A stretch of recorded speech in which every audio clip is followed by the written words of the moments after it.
الحمد لله رب العالمين والعاقبة للمتقين والصلاة والسلام على رسوله الأمين وعلى آله وصحبه أجمعين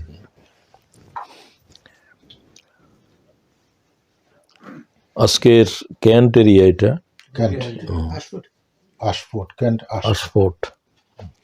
আশফোর্ট এলাকায় আমাদের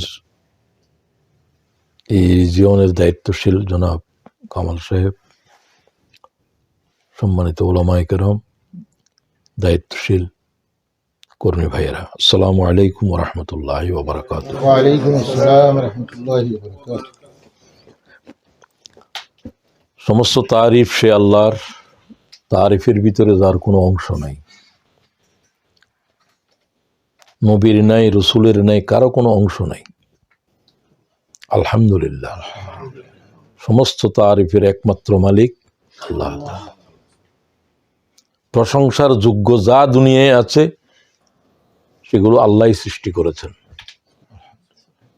মুহাম্মদের সৌন্দর্য, রাসূলুল্লাহর আখলাক, এগুলো মুহাম্মদে বানায় নাই।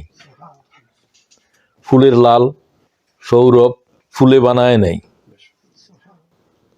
বুঝার জন্য। তাহলে যা কিছু নিয়ে আমরা খুশি হই, আনন্দিত হই, প্রশংসা করি, এগুলোর মালিক, এগুলোর স্রষ্টা কে? আল্লাহ। এটাই হলো আলহামদুলিল্লাহ। এক কাতরা সে কাতরা, জাররা সে জাররা, প্রশংসার কোনো হকদার, কোনো মখলুক নাই। তো ইবাদতের ক্ষেত্রেও তাই, প্রশংসা করাটাও একটা ইবাদত। আলহামদুলিল্লাহ বললেন এটা। আর সব কিছুর জন্য নিয়ত বিশুদ্ধ করতে হবে। ইন্নামাল, ইমাম বুখারী এই হাদিস দিয়ে তার হাদিস শুরু করেছেন। ইমাম বুখারীর সবচাইতে হাদিসের ক্ষেত্রে তার দক্ষতা, যোগ্যতার ক্ষেত্রে শুধু এতটুকুই আপনাদেরকে আমি বলতে চাই, ইমাম বুখারী বিয়ে শাদী করেন নাই, সংসার করেন নাই, কোন তেজারত করেন নাই, ব্যবসা করেন নাই, কিছু করেন নাই। লোকেরা বলতো যে আপনি সংসার বিয়ে শাদী করবেন না, রাসূলুল্লাহ তো করছেন, সাহাবীরা করেছেন, সবাই। ইমাম বুখারী বলেন, মা খলিকতা ইল্লা লিল হাদিস, মা খলিকতু ইল্লা লিল হাদিস। হাদিস ছাড়া আর কিছুর জন্য আল্লাহ মুহাম্মদ বিন ইসমাইলকে বানায় নাই। সমগ্র হায়াত হাদিসের দরিয়ার ভিতরে শেষ হয়ে গেছে। সুবহানাল্লাহ, কি মেহনত করেছেন হাদিসের ময়দানের উপরে তার, সেটা অসাধারণ। সেগুলো বর্ণনা করতে হলে এটা একটা বর্ণনার বিষয়।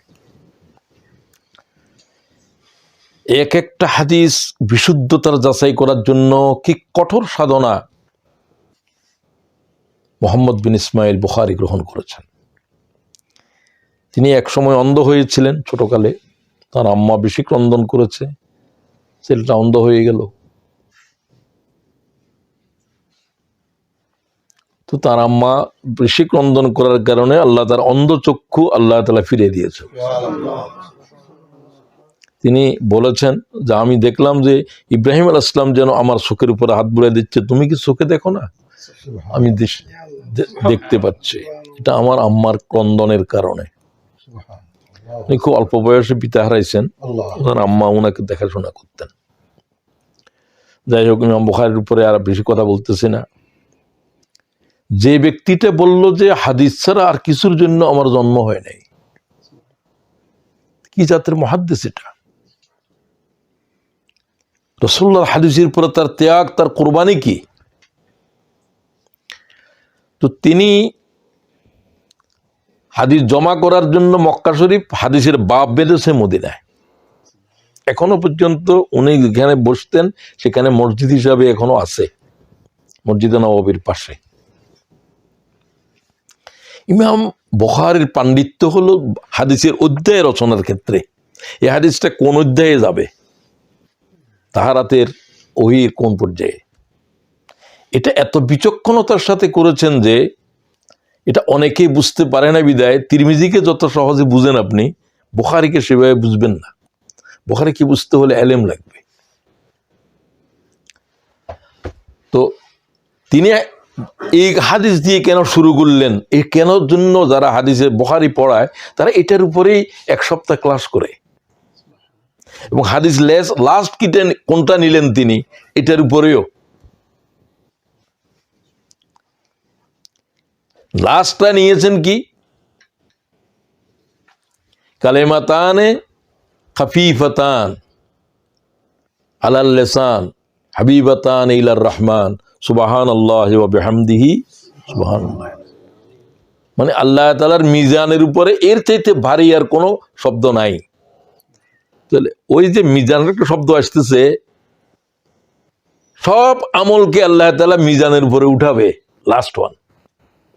সমস্ত ইবাদতের মূল্যায়ন হবে নিয়তের উপরে, ফার্স্ট ওয়ান। এটা বুঝতে আপনার বহু সময় লাগবে। একটা দিন একটু বলে দেওয়ার পরে তো সহজ মনে হয়। তো এই হলো যে ইমাম বুখারীর পাণ্ডিত্য হলো হাদিসের বাব বাঁধার ভিতরে। বাব বুঝুন তো, সব কথা তর্জমা করতে পারবো না, বহু কথা আরবি টারবি থাকবে, অধ্যায় পাঠ। হ্যাঁ, এটা হলো যে মনে করেন যে একটা বইয়ের ভিতরে অধ্যায় থাকে, এরকম। আচ্ছা, যাই হোক, নিয়তের কথা বললাম এই জন্য যে নিয়ত বিশুদ্ধ না থাকলে কোনো ইবাদত আল্লাহ তাআলার পাল্লার উপরেই উঠবে না, মিজানের উপরেই উঠবে না। ইন্নামাল, এটা হলো ইখলাস, যেটা উনি বললেন। ইবাদত করলেন যে বড় কথা নয়, ইবাদত আল্লাহর জন্য করছেন কিনা, এটা হলো ইখলাস। তো আল্লাহর জন্য ছাড়া যত জন্য আছে সব জন্য শিরক। দেশের জন্য, বাবার জন্য, ওইটার জন্য, যত জন্য আছে এই ছিদ্র দিয়ে শিরিক ঢুকবে। সব জন্য কার জন্য? সবাই বলেন আল্লাহর জন্য। Only for Allah the Almighty, only. কেন নবী নাই, রসুল নাই, জিব্রাইল নাই, মিকাইল নাই, দেশ নাই, দুনিয়া নাই, এগুলো সব আল্লাহর জন্য করলে কোনো নিষেধ হচ্ছে না। কিন্তু আপনার আমার উদ্দেশ্য হবে আল্লাহ তাআলার জন্য, আর কোনো জন্যই নাই। আরগুলো এটার সাথে রিলেটেড। তো আল্লাহ তাআলার জন্য ছাড়া যদি নবীর জন্য করেন, অমুকের জন্য করেন, না, সেটাকে আল্লাহর সন্তুষ্টির সাথে সম্পৃক্ত থাকতে হবে। দরুদ শরীফ পড়তেছেন কার জন্য? রসুলের জন্য। এটা করার জন্য কে বলছে? আল্লাহ বলছে ওই মোহাম্মদ, যে মোহাম্মদের উপরে আমি সল্লু করি, তোমরাও সল্লু করো। এটা কারো জন্য বলছে? আল্লাহ তো আল্লাহ, আল্লাহ আবার কার জন্য সল্লু করবে? সল্লুর চারটে অর্থ।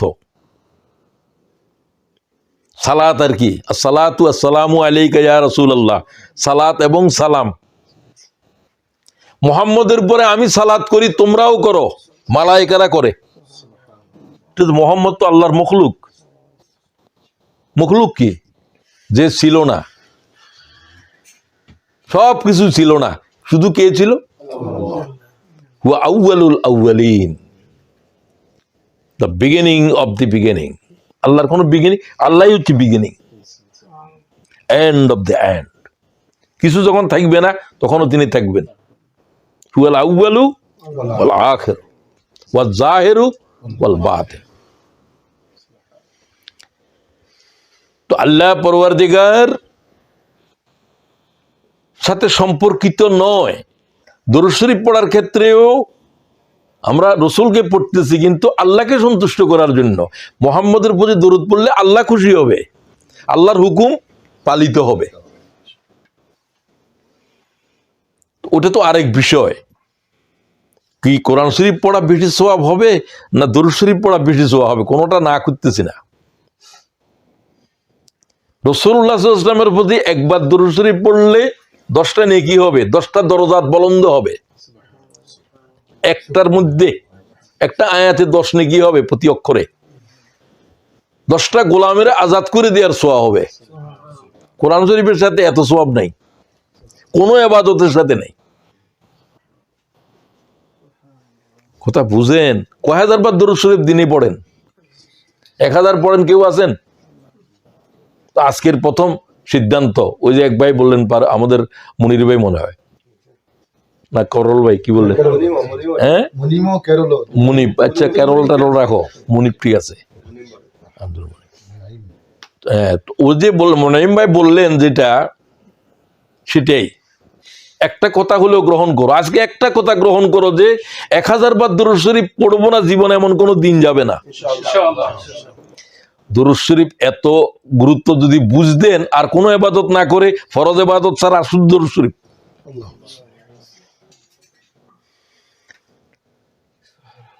আল্লাহ তাআলা যার কণ্ঠে কোরআন শোনার জন্য রসুলকে বলেছেন, তুমি অমুকতে মোহাম্মদের কয় সাল্লাল্লাহু, বারবার বলবেন। উবাই ইবনে কাব, ইয়া রাসূলুল্লাহ আমি কতবার দুরূদ শরীফ পড়তাম, কতটুকু সময়ের অর্ধেক? কই যা পারো। কই অর্ধেক? কই আরো বেশি পেলে আরো ভালো। 3 ভাগের 2 ভাগ সময় 24 ঘন্টার ভিতরে, আরো পারলে, হুজুর বলেন কি আরো পারলে আরো ভালো। 4 ভাগের 3 ভাগ, আরো পারলে আরো পারলে আরো ভালো। এই লফজ দিয়ে হাদিস শেষ হয়েছে। কি বোঝা গেল? এখন বুঝলেন দুরূদ শরীফ কবার পড়া লাগবে। শুধু একজন ইংরেজি শিক্ষিত মানুষের কথা আমি তার জীবনে পড়েছি, যিনি 1 লক্ষ বার দরুদ দিনে পড়েছে। তিনি আল্লামা ইকবাল, নামও শুনে রাখেন, পাকিস্তানের। তিনি ইংরেজি শিক্ষিত মানুষ, অক্সফোর্ডে লেখাপড়া করেছেন, ক্যামব্রিজে পড়েছেন, এখানেই পড়েছেন। নিকলসন তার টিচার। নিকলসন অক্সফোর্ডের অ্যারাবিক ডিপার্টমেন্টের হেড ছিলেন। অ্যারাবিক এবং ফার্সি, দুনিয়াতে অ্যারাবিক বুঝাবার যত মানুষ আছে তার ভিতরে নম্বর করলে তিনি একজন। তিনি অনার অফ, তিনি ব্রিটিশ, তিনি নিকলসন। আচ্ছা যাই হোক, তোমরা বলার দরকার নাই। নিকলসনের ছাত্র ছিলেন এখানে অ্যারাবিক ডিপার্টমেন্টের, যার আপনারা কোরআন কর্পাসের ভিতরে তার নাম পর্যন্ত আছে, কোরআন ট্রান্সলেট করছে উনি। এগুলো হচ্ছে ব্রিটিশ পণ্ডিত। এই ধরনের পণ্ডিত ব্রিটিশ এখন আর জন্ম দিচ্ছে না, এগুলা হয় না। ব্রিটিশ ল্যান্ড এখন ব্যারেন হয়ে গেছে। সন্তান জন্ম দিয়েছে 15টা, এরপর তো সে আর বন্ধা হয়ে যায়।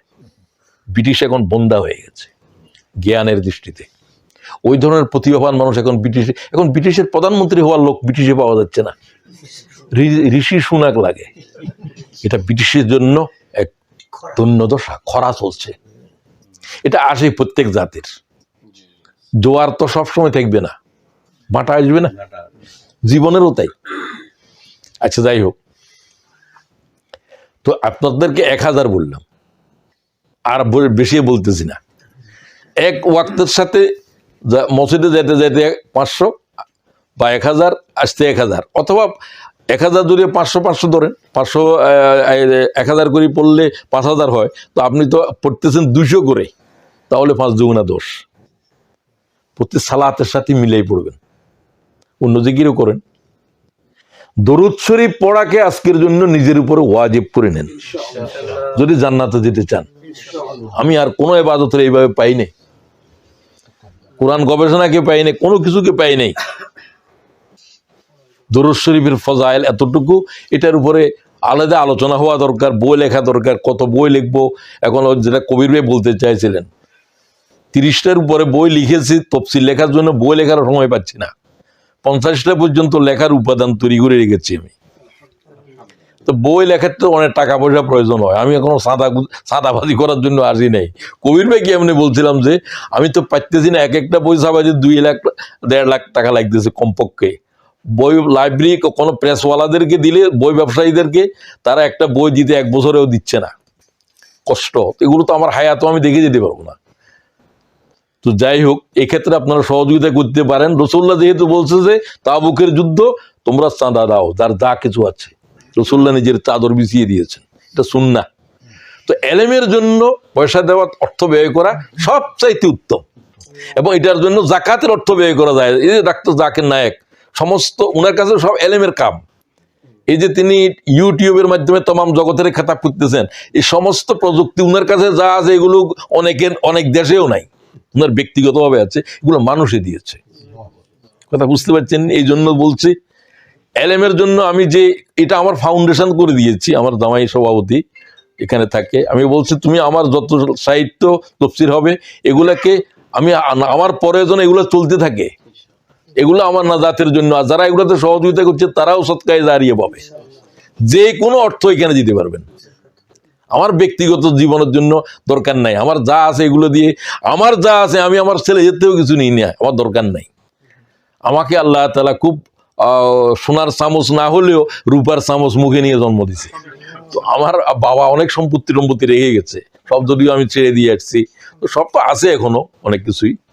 তো যাই হোক, এগুলো ব্যক্তিগত ভাবের জন্য, কিন্তু এই কাজের জন্য তো আমার এখন ওই রিটায়ার্ড লাইফ, কিছু নাই, অনেক কিছু তাদের থেকেও নিই।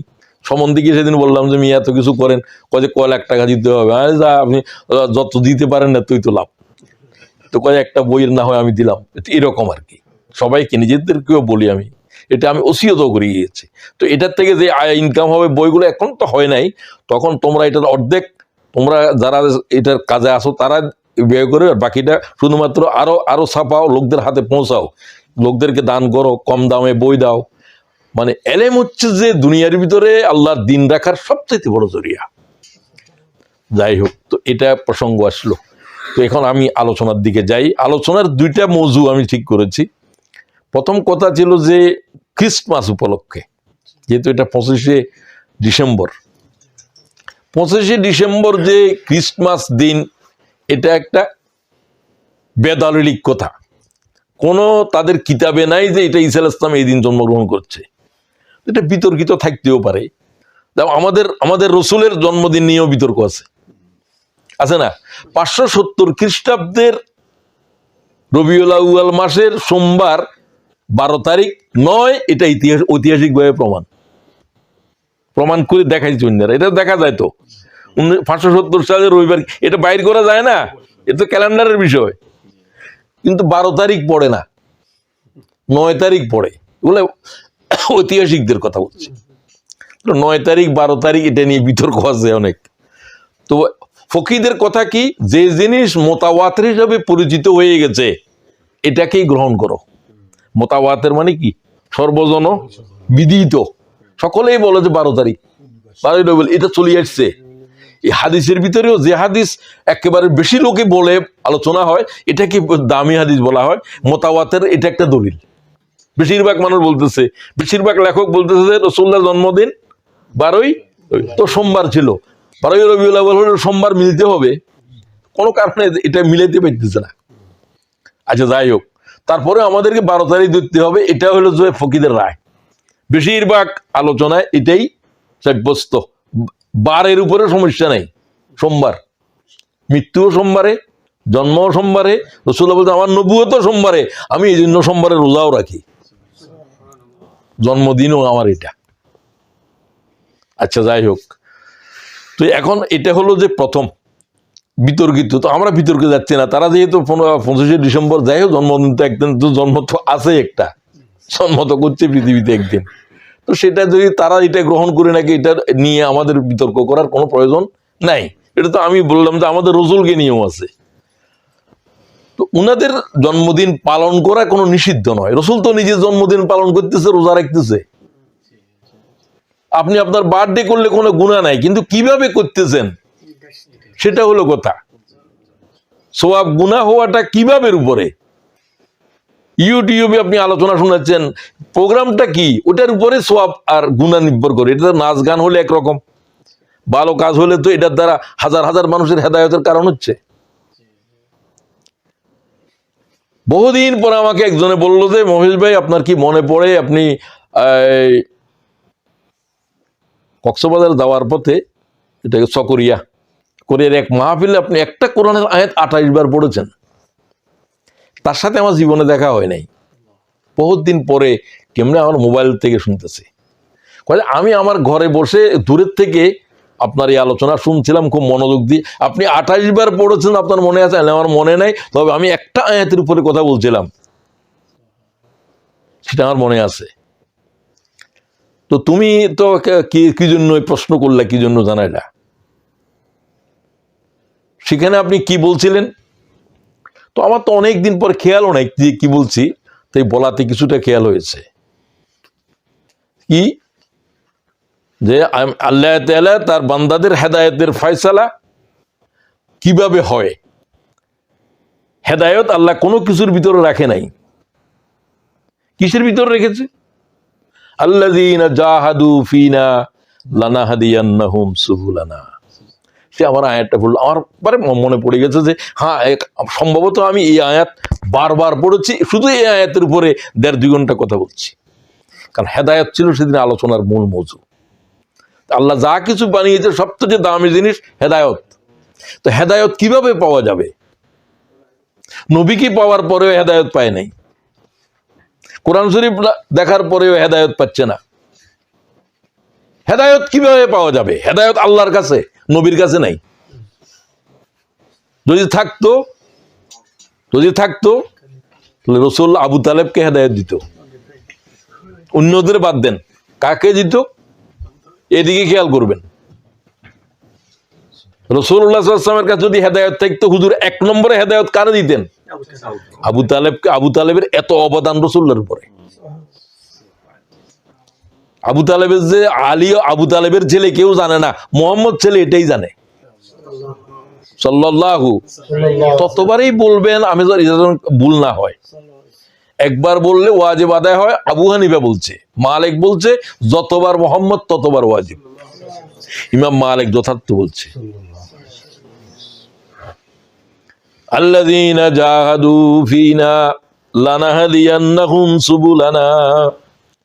সে বলছে 28 বার একটা আয়াত পড়েছেন আপনি, সেদিন আমার কলিজার ভিতরে এই আয়াত গেঁথে গেছে, আর সেদিনের পরে এখন আমি আপনার মতো কথা বলি। সে আলেম, কিন্তু আমার জীবনের একটাই চেঞ্জ। এই কথাটা কেন বললাম? কোথায় আল্লাহ হেদায়েত কখন কার কলবের ভিতরে নিয়ে যাবে, আপনারা যারা উপস্থিত আছেন তাদের চাইতে হতে পারে এই কথাটা যখন আরেকজনের শুনতেছে তার কলিজায় আঘাত করবে। রাসূলুল্লাহ হজ্জাতুল বেদায় একটা কথা কি বলছেন শেষ কথায়? আমার কথাকে তোমরা অনুপস্থিতদের কাছে ফালি ইউবাল্লিগু শাহিদুল গায়বা, এই উপস্থিতরা অনুপস্থিতদের কাছে আমার এই পয়গাম পৌঁছে দাও। হতে পারে রুব্বা মুবাল্লিগিন আও আমিন সামিইন ক্বালা রাসূলুল্লাহ সাল্লাল্লাহু আলাইহি ওয়াসাল্লাম, রাওয়াহু মুসলিম। হতে পারে হে সাহাবীগণ, তোমাদের চাইতেও এই ইলমের উপরে, আমার হাদিসের উপরে তোমাদের চাইতেও যোগ্য মানব জন্ম হবে। ব্যাখ্যাকারীরা বলছে হাদিসের যে আল্লাহ তাআলা রাসূলুল্লাহর এই কথার থেকে কি তোমরা বুঝে নিলে না যে ইমাম বুখারীর মতো এই জাতের হাদিসের বিশারত সাহাবীদের ভিতরেও নাই? আমি কথা বুঝাইতে পারতেছি? সাহাবীদের মর্যাদা অনেক, সেটা আরেক জিনিস, কিন্তু লক্ষ লক্ষ হাদিস সিনার ভিতরে নিয়েছে এরকম সাহাবী নাই। কথা ভুল বুঝিয়েন না আবার। সাহাবীর থেকে মানুষ ভুল বুঝে, আমি বুঝি একটা বুঝাইতে চাওয়ার জন্য কথা বলি, তো সেটা কি বলছি সেটা উপমাটা নিয়েই শুরু হয়েছে আলোচনা। আর আমি আগে তো কথা বুঝতে হবে যে লোক কি প্রসঙ্গে এই কথাটা বললো, ঠিক কিনা? তো এখন আপনি অক্সফোর্ডে প্রফেসরি করেন, অনেক লেখাপড়া আপনার জানা আছে, আপনার বাপ এখনো, আমার আব্বা এখনো লাঙ্গল টানে, মনে করেন হইতে পারে, কোনো অসুবিধা নেই, মর্যাদা তো বাপের অনেক বেশি, কিন্তু আপনি তো অক্সফোর্ডের প্রফেসর, জ্ঞান আপনার অনেক বেশি আধুনিক দৃষ্টিতে। মর্যাদা নয়, সাহাবীদের মর্যাদা পর্যন্ত কেউ যাইতে পারবে না। কথা বুঝতে পারলেন নি? এই বুঝি নিয়েন, এটা হলো যে জ্ঞানের ক্ষেত্রে, হাদিসের লব্জও তাই। এই জন্য এলেমের ক্ষেত্রে সহযোগিতা, এইটাও একটা সহযোগিতা। এই কথাটার রেকর্ড সমগ্র পৃথিবীর কোণে কোণে পৌঁছে যাচ্ছে। ডক্টর জাকেরকে পৃথিবীর বহু দেশে এখন যাচ্ছে দিচ্ছে না, জন্মভূমির থেকে বিতাড়িত, কিন্তু তার দিনের দাওয়াতি বন্ধ রাখতে পারছে এর কারণে। এলমের জন্য এটা এক ধরনের কিতাব, এটা আগে ছিল না প্রযুক্তি, শুধু বই ছিল, এখন আরো বই, এর সাথে এগুলো, এখন আপনি ক্লিক করেন 10 জনের কাছে পৌঁছে দিলেন। কিভাবে দাওয়াতের তমাম পৃথিবীর কোন কোণে পৌঁছে দিচ্ছে এই যন্ত্রটা, ঠিক কিনা?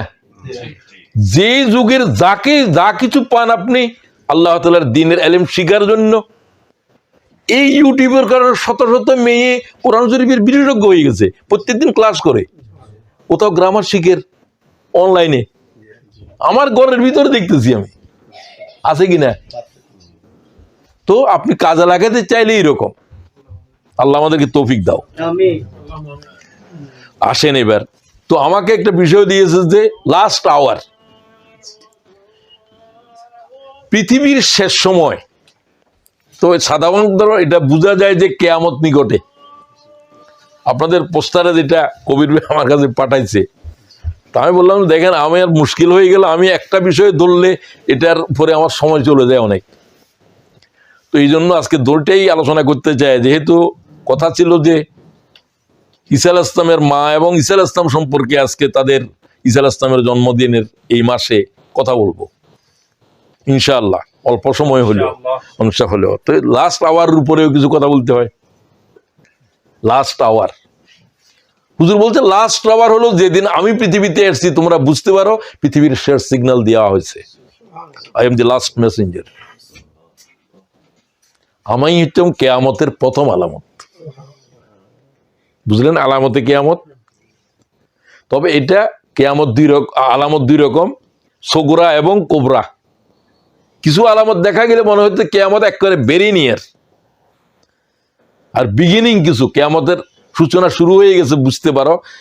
নিজের আঙ্গুল দেখা বলতে আমি কেয়ামত এইভাবে, সাথে কোনো নবী এটা বলে নাই। আচ্ছা, তাহলে আলামতের কেয়ামত নিজেই বলছে এটা হাদিস। আমি তো আপনারা ওই হাদিস তো জানেন যে রাসূলুল্লাহ সাল্লাল্লাহু আলাইহি ওয়াসাল্লাম সাহাবীদের দরবারের ভিতরে বসা, হঠাৎ করে একটা মানুষ আসলো, হঠাৎ। হযরত ওমর হাদিস বর্ণনা করেন, এটা হাদিসে জিবরিল বলে। হাদিসে এটা না পড়লে পড়ে নিয়েন, এটা একটা হাদিস নয়, এখানে অনেকগুলো হাদিস আছে একটা হাদিসের ভিতর, খুব গুরুত্বপূর্ণ হাদিস এটা। তো আমরা, তিনি বলেন যে বাইনাহুমা নাহানু জুলুস ইনদা রাসূলুল্লাহ সাল্লাল্লাহু আলাইহি ওয়াসাল্লাম যাতা ইয়াউমিন, কোন একদিন আমরা রাসূলের দরবারের ভিতরে, আল্লাহর পয়গম্বর দরবারে ছিলাম সাহাবীরা। ইসতালা আলাইনা রাজুলুন শাদীদ বিয়াজিস সিয়াব, ধবধবে সাদা কাপড়, কালো কুসকুসে দাড়ি একটা লোক আমাদের ভিতরে হঠাৎ করে উদয় হলো। এ তো হাঁটি হাঁটি হাঁটি আসতেছে না, মালায়েকা, হঠাৎ করে উদয় হলো। তালা মানে চন্দ্র উদয় হওয়ার মতো। লা ইউরা আলাইহি আসারুস সফর, লোকটা যে দূরের থেকে আসছে, সফরের কোনো চিহ্ন নাই। ওয়ালা ইয়ারিফুহু মিন্না আহাদুন, আমরা কেউ তাকে চিনলামও না। লোকাল হলে তো আমরা চিনতাম, দূরের লোক হলে তো তার মধ্যে কি দেখতো? সফরের ক্লান্তি, ধুলাবালি, একবারে ফ্রেশ, আমরা কেউ চিনি না। সে লোকটা আমাদের কাকেও সালামও করলো না, আমাদের সাথে কথাও বললো না। ইমাম বুখারী হাদিস নিয়েছেন, মুসলিম নিয়েছেন, বিশুদ্ধতার দৃষ্টিতে কোনো প্রশ্ন নাই। হাদিসের রাবি হলো ওমর, প্রথম রাবির নাম হলো সাহেবুল হাদিস, এই হাদিসের তিনি মালিক।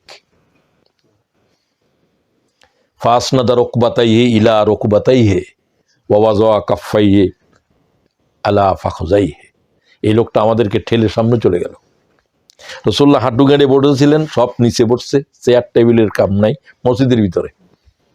রাসূলুল্লাহ দুই হাঁটুর সাথে তার দুই হাঁটু মিলিয়ে দিল, দুই হাত দুই রানের উপর রাখলো। ইয়া মুহাম্মদ, আমাদের সামনে বলতেছে, ইয়া রাসূলুল্লাহ বলে না, ইয়া মুহাম্মদ আখবিরনি আনিস সাহ, অনেক হাদিস, আমি শেষটা বলতেছি, আমাকে কিয়ামত সম্পর্কে বলেন। আমরা তো চুপ হয়ে, রাসূলের দরবারের ভিতরে অনুমতি ছাড়া কেউ কথা বলে না। আমরা কেউ এইভাবে রাসূলকে প্রশ্ন করি না, ইয়া মুহাম্মদ বলে। আরে আল্লাহ কোরআন শরীফ পর্যন্ত ইয়া মুহাম্মদ বলে নাই, সুবহানাল্লাহ, কোথাও বলে নাই। ইয়া আদম, ইয়া নূহ, এগুলা আছে, ইয়া মুহাম্মদ নাই, সুবহানাল্লাহ ওয়া বিহামদি। এই লোকটা এইভাবে বললো, হুজুরকে নাম ধরে, যেমন বন্ধু বলে। আখবিরনি আনিস সাহ, আমাদের কিয়ামত সম্পর্কে বলেন। প্রশ্নকারী সবাই থকে রইল। হযরত ওমর বলেন, আমরা সবাই চুপচাপ। তো আমরা এটা বলার পর রাসূলুল্লাহ বললেন, মাল মাসউলু আনহা বিআলামা মিনাস সাইল, জবাবটা দেখেন। হে প্রশ্নকারী, কে? ওই আগন্তক, স্ট্রেঞ্জের আগন্তককে বললেন, হে প্রশ্নকারী, উত্তর দানকারীর কাছে প্রশ্নকারীর চাইতে এই বিষয়ে কোনো জ্ঞান বেশি নাই। তুমি যা জানো আমি তা জানি, তোমাকে জানাবার মতো কোনো বেশি কিছু আমার নাই। বলতে পারতো আমি জানি না, এভাবে বলেন নাই। কথার জবাব কত পাণ্ডিত্যপূর্ণ। তাম জগতের আলেমেরা আলেম মোহাম্মদ। হুজুর বলছে আল্লাহ বলেন, হুজুর বলছেন আমাকে আল্লাহ তাআলা যত এলেম আছে তাম এলেম আমার সিনার ভিতরে ফুঁকে দিয়েছে। আমি ছিলাম নবিয়াল উম্মিয়া। আমাকে যখন আল্লাহ নবুয়ত দিলেন, এলেম দিলেন, আমার সামনে সমগ্র পৃথিবীর জ্ঞানীরা উম্মি। সুবহানাল্লাহ বিহামদি। আমি ছিলাম উম্মি, এখন আমার সামনে তাম জগৎ কি হয়ে গেছে? কথা বুঝেননি আমার কথাগুলো এরকম পেঁচানো, কথা বুঝিনি। উনি ছিলেন উম্মি, সমগ্র পৃথিবীর জ্ঞানী মুহাম্মদের সামনে উম্মি, কারো কাছে কোনো বর্ণ জ্ঞানও নাই মুহাম্মদের সামনে সাল্লাল্লাহু।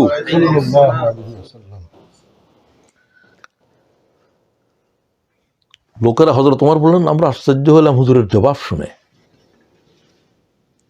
তাহলে এই লোকটা কিছু জানে না এমন না, এই লোকটা জানে, তবে আমি তোমার চাইতে অধিক কিছু জানি না যে তোমার জানাবো। কোন সাহাবীকে হুজুর এইভাবে বলেন নাই।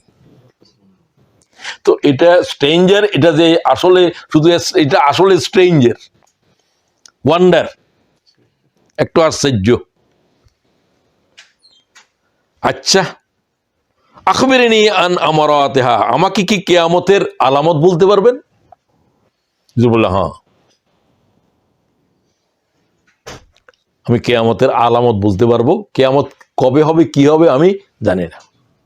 অন্য রাওয়ায়াতে রয়েছে, একতার পরে রাসূলুল্লাহ কোরআন শরীফের আয়াত পড়ে দিলেন, ইন্নাল্লাহ ইনদাহু ইলমুস সাআহ। আখবিরনি সাআহ বলছে, কোরআন আয়াত পড়লেন, সূরা লোকমানের আখেরি আয়াত, ইন্নাল্লাহ ইনদাহু ইলমুস সাআহ। আল্লাহ বলছেন কিয়ামত কবে হবে আমি ছাড়া কেউ জানে না। কিয়ামত সংগঠিত করবে যে ফেরেশতা,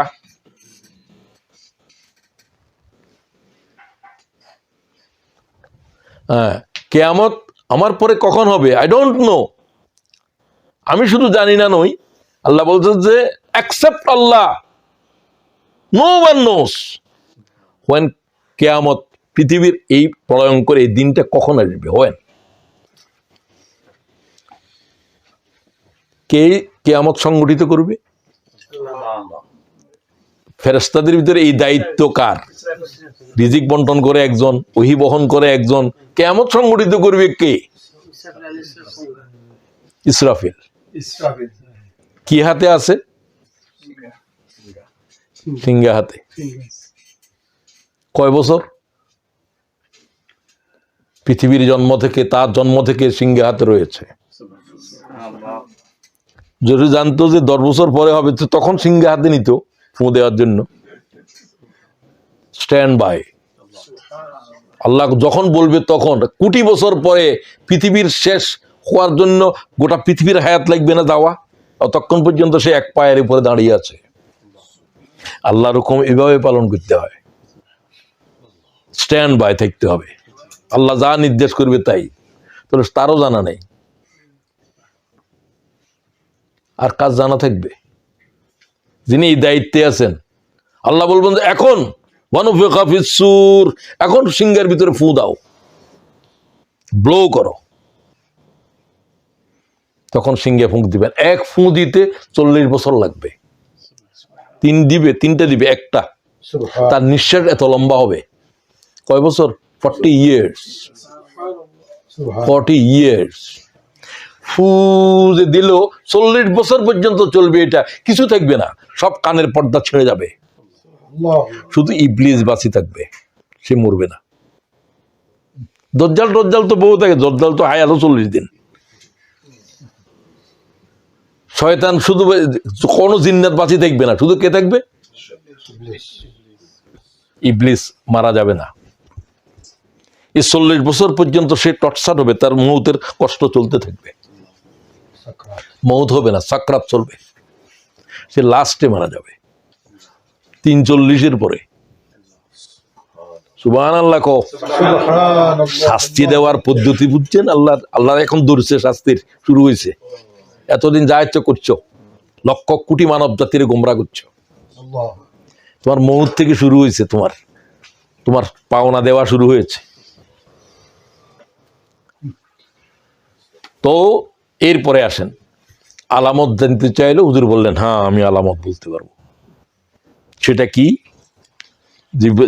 জিব্রাইল বললেন। জিব্রাইলের পরিচয় তো নাই, স্ট্রেঞ্জার। আনতালিদুল আমাতু রাব্বাতাহা, আনতালিদুল আমাতু রাব্বাতাহা।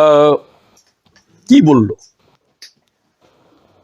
দাসীগণ যখন মনিবকে প্রসব করবে, দ্য স্লেভস বর্ণ করবে কি?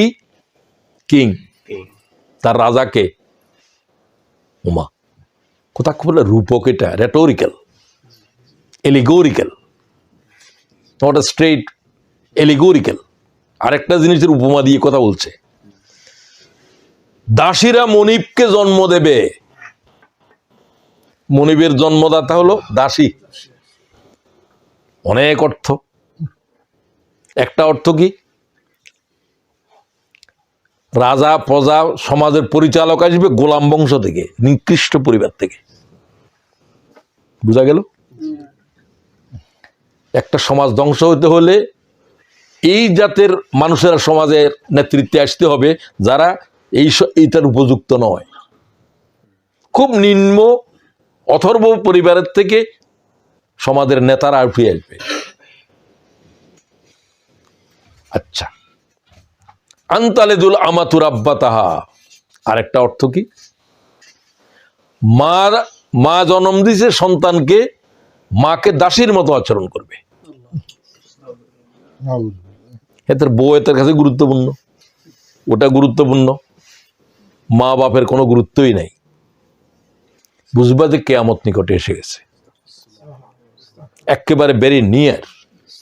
কিয়ামত is knocking at the door.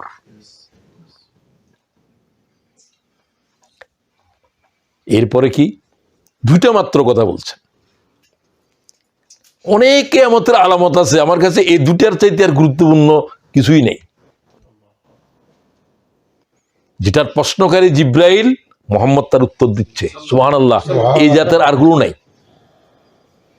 আর গুলো ইবনে মাসউদ অমুক তমুক বর্ণনা করেন। এখানে প্রশ্নকারী জিব্রাইল, তামাম মালায়েকার মুআল্লিম, টিচার অফ অল মালায়েকাস। আর Muhammad, leader and teachers of all mankind and jinnkind, all kinds. Is the teacher of all. আমি আগেই বলেছি, সমগ্র সৃষ্টি জগৎ মোহাম্মদের সামনে উম্মি। কারণ উম্মির দুই অর্থ। এক অর্থ, হি ক্যানট রিড, হি ক্যানট রাইট, আনলেটার্ড। আর একটা অর্থ কি? উম্মুন। দুটার ধাতু একটা, মূল একটা। উম্মুন মানে মা, সবকিছুর মূল। আগে ছিল আনলেটার্ড, এখন হয়ে গেছে সমস্ত এলেমের মা। সুবহানাল্লাহ ওয়া বিহামদি। এটাও নবিয়াল উম্মিয়া, অর্থ দুই রকম। Am I clear? ভালো করে মনে খেয়াল না থাকলে শব্দ ছুটে যাবে। একটা শব্দ ছুটে গেছে, আপনি আর কিছু বুঝতে পারবেন না। I am sorry. এখন আসেন, এরপরে বললেন কি? আর একটা গুরুত্বপূর্ণ, এই লাস্ট আওয়ারের উপরে কথা বেশি বলতে পারবো না, সময়ও কম। এরপরে বললেন, আনতালিদুল আমাতু রাব্বাতাহা ওয়া আনতারাল হুফাতাল উরাতাল আলা রিয়াশা। শাহ মানে হলো বকরি। ইয়াতাতাওয়ালুনা ফিল বুনিয়ান। হে প্রশ্নকারী, তুমি যখন দেখবে নেকেড ফুটেড, যার পায়ের ভিতরে কোনো জুতা নাই, বেয়ার ফুটেড, বেয়ার অথবা নেকেড বডি, গায়ের ভিতরে গামছা, কোনো জামা নাই, কিছু নাই, পায়ের ভিতরে স্যান্ডেল নাই, জুতা নাই, এই সমস্ত পরিবারের লোকেরা স্কাই কিচিং বিল্ডিং এর দালানের ফাউন্ডেশন দেবে। এদের বাপে বিল্ডিং নয়, ইটও দেখে নাই। রাখাল, একেবারে সাধারণ, একেবারে দরিদ্র পরিবার, মানে সমাজ উল্টে যাবে। নিজগুলা কি হয়ে যাবে, জেরগুলো কি হয়ে যাবে, জবর হয়ে যাবে। জবর কি হয়ে যাবে, জের হয়ে যাবে। তুমি বুঝবা যে কিয়ামত নিকটে এসে গেছে। এগুলা হচ্ছে কিনা গ্রাম দেশে এখন যত ছেলে প্রায় মিক্সির ভাবেই বাড়িঘর করতেছে অনেকের, এগুলা চৌধুরী বংশের আগের সেরকম নাই। চৌধুরী বংশের বিল্ডিং টিল্ডিং ভাঙি যার, ঠিক কিনা? চৌধুরীকে গোলামি করছে যে হেরা এখন বিল্ডিং এর দালানের ফাউন্ডেশনদের, এটা ঠিক কিনা? আপনার সমাজের এলাকার দেখেন না, এটা কিসের আলামত? হযরত ওমর বললেন, এই প্রশ্ন করা এটা লাস্ট কোশ্চেন ছিল। হঠাৎ করে লোকটা সুম্মান তালাকা, লোকটা হঠাৎ উঠে গেল, কোথায় চলে গেল? ফলা বিস্তুমুলিয়া, আমি বসে রইলাম। আমরা রাসূলুল্লাহ সাল্লাল্লাহু আলাইহি ওয়াসাল্লাম কিছু বলতেছেন না, আমরাও কিছু বলতেছি না। চলে যাওয়ার পরে হুজুর বললেন, আতাদরি মিনাস সাইল ইয়া ওমর, আমি যে কিউরিয়াস, রাসূলুল্লাহ বুঝতে পারছেন। হুজুর বললো যে, কারণ মাস্টার তো বুঝে ছাত্র কোনটার কি অবস্থা। তুমি কি চিনেছ লোকটাকে? ওমরকেই বললেন। আল্লাহু ওয়া রাসূলুহু আলাম। কুলতু আল্লাহু ওয়া রাসূলুহু আলাম। কে জানে? আল্লাহ এবং ফাইন্নাহু জিবরিল। কে? The stranger is Jibril, the leader of all angels. কেন আসছে এখানে? এই যে ডায়লগের মাধ্যমে লেখাপড়া, এটা তো এখন চলতেছে। ইউটিউবে ডায়লগ হতেছে না, একজনের জবাবদের এ করে। সমস্ত হাদিসটা হলো ডায়লগ। ডায়লগ মানে কয়জনের কথা বলে? মনোলগ একজনেও কথা বলে নিজে নিজে, মায়ের ছবি দেখে বলছে, আহা মা তুমি চলে গেলা, তুমি যদি আসতে। This is monologue. আর আমি যখন তোর সাথে কথা বললাম, it is dialogue, not monologue. Am I clear? তো এটা জিবরিল তোমাদেরকে আল্লাহর দিন শিখাতে এসেছে। সাহাবীদের ওস্তাদ রাসূলও প্রশ্ন উত্তরের মাধ্যমে শিখাচ্ছে। আমি আমার থেকে প্রশ্ন করতেছে, তোমাদেরকে শিখাচ্ছে। রাওয়াহু মুসলিম, আমি রাওয়ায়াত করলাম আপনাদের কাছে। লাস্ট আওয়ার উপর আরেকটা হাদিস বলে আমি ঈসা ইবনে মরিয়মের দিকে যাব। সময়ও কম, যেহেতু 12:30 একটার ভিতরে নামাজ পড়তে হবে জোহরের। আচ্ছা, এই হাদিস থেকে আর বেশি আলোচনা করতে পারতেছি না, এতো লাস্ট আওয়ার উপরে কথা বলতে হচ্ছে। আন হুযায়ফা, এই ব্যক্তিটা হলো হুযায়ফা ইবনে ইয়ামান। এটাকে বলা হয় ওই সাহাবী যার কাছে মিস্টেরিয়াস জিনিস জানা আছে। মিস্টেরিয়াস, অনেক গোপন জিনিস, হিডেন সাইলেন্ট মিস্টেরিয়াস থিংস রাসূলুল্লাহ তারে বলছেন শুধু, হুযায়ফা। এটাকে বলা হয় হুজুরের গুপ্ত রহস্যের সাহাবী। মুনাফিক কারা কারা হুজুর জানতেন, কিন্তু হে নামাজের খুতবা দেয়, রাসূলের সামনে একামত দেয়, হুজুরের সামনে তো ইমামতি করেন, একামত দেয়। হুজুরকে বলা হয়েছে যে মুনাফিকের জানাজা হারাম করে দিলাম। আব্দুল্লাহ ইবনে উবাইয়ের জানাজা পড়াইছেন, তারপরে আয়াত নাযাল হইছে। কেউ বলছে হযরত ওমর জানাজার সময় জব্ব টান দিছে, ইয়া রাসূল আপনি কি ওর জানাজা পড়াবেন? আল্লাহ তো হারাম করে নাই। ছেলেটা কাঁদতেছে, ছেলেটা ভালো সাহাবী, ছেলেটার নামও আব্দুল্লাহ। ইয়া রাসূলুল্লাহ আমার আব্বা জানাজা আপনারই পড়াইতে হবে। হুজুর আসছে, হুজুর তো হুজুরের সামনে তো সবসময় নামাজ পড়ছে, কিন্তু মুনাফিকেরা তো কাফের। হযরত ওমর তারাও তার চিনে, সে একবারে সে মুনাফিক সর্দার। তো ছেলেটা জবরদস্ত সাহাবী হতে পারে। বাপ এখনো এই করে ওই করে, ওই পশুর দল করে যারা মানুষ খুন করে। ছেলে তো চেঞ্জ হয়ে গেছে, ছেলে তো বিপ্লব ঘটা দিছে, ঠিক কিনা? আছে না এরকম? তো বাংলাদেশে তো ঘটছে তোমাদের। তো ছেলে বললেন যে ইয়া রাসূলুল্লাহ আমার আব্বার জানাজা আপনি পড়াইতে হবে। হুজুর গেলেন, হযরত ওমর হুজুরের জামা ধরে হুজুরকে বলছেন যে ইয়া রাসূলুল্লাহ, এই জন্য হযরত ওমর কাঁদছেন, আমি রাসূলুল্লাহর জামার উপরে কেন হাত দিলাম। পাইলে দিয়ে ফেলছেন, ওই জন্য মাপ চাইছেন বহুবার। ফালা তুসাল্লি আলা আনহুম মাতা আবাদা, এরকম একটা আয়াত সূরা তওবার ভিতরে। মুহাম্মদ, আজকে থেকে কোন মুনাফিকের জানাজা পড়া তোমার জন্য হারাম করে দিলাম। ওয়ালা তাকুম আলা কবরিহি, কবর, তাদের কবরে গিয়েও দোয়া করতে পারবে না। আর যদি করো 70 বার দোয়া করলেও মুহাম্মদ দোয়া ফিরিয়ে দেবো আমি সাল্লাল্লাহু। এরপর রাসূলুল্লাহর কোনো মুনাফিকের জানাজায় যান নাই। কিন্তু মুনাফিক কারা তো কেউ জানে না। দেখতে তো হুযায়ফা যায় কিনা, Huzaifa, the knower of the all mysterious thing, এই সেই সাহাবী। তার কথা এত বললাম যে কিয়ামতের ম্যাক্সিমাম আলামতের হাদিস এগুলো অনেক সামনের, এগুলো হুযায়ফা থেকে বর্ণিত। তো তিনি বলতেছেন যে কিয়ামতের 10টা আলামত রাসূলুল্লাহ সাল্লাল্লাহু আলাইহি ওয়াসাল্লাম বলছেন যে এই 10টা না আসা পর্যন্ত কিয়ামত হবে না, এগুলা আসতে হবে। কয়টা? এগুলা হলো যে কি, স্মল না বিগ? বিগ আলামত, সিমটমস। এগুলো একটা একটা যখন আসবে, একটাও যদি আসে যায় বুঝবে যে কিয়ামত ভেরি নিয়ার।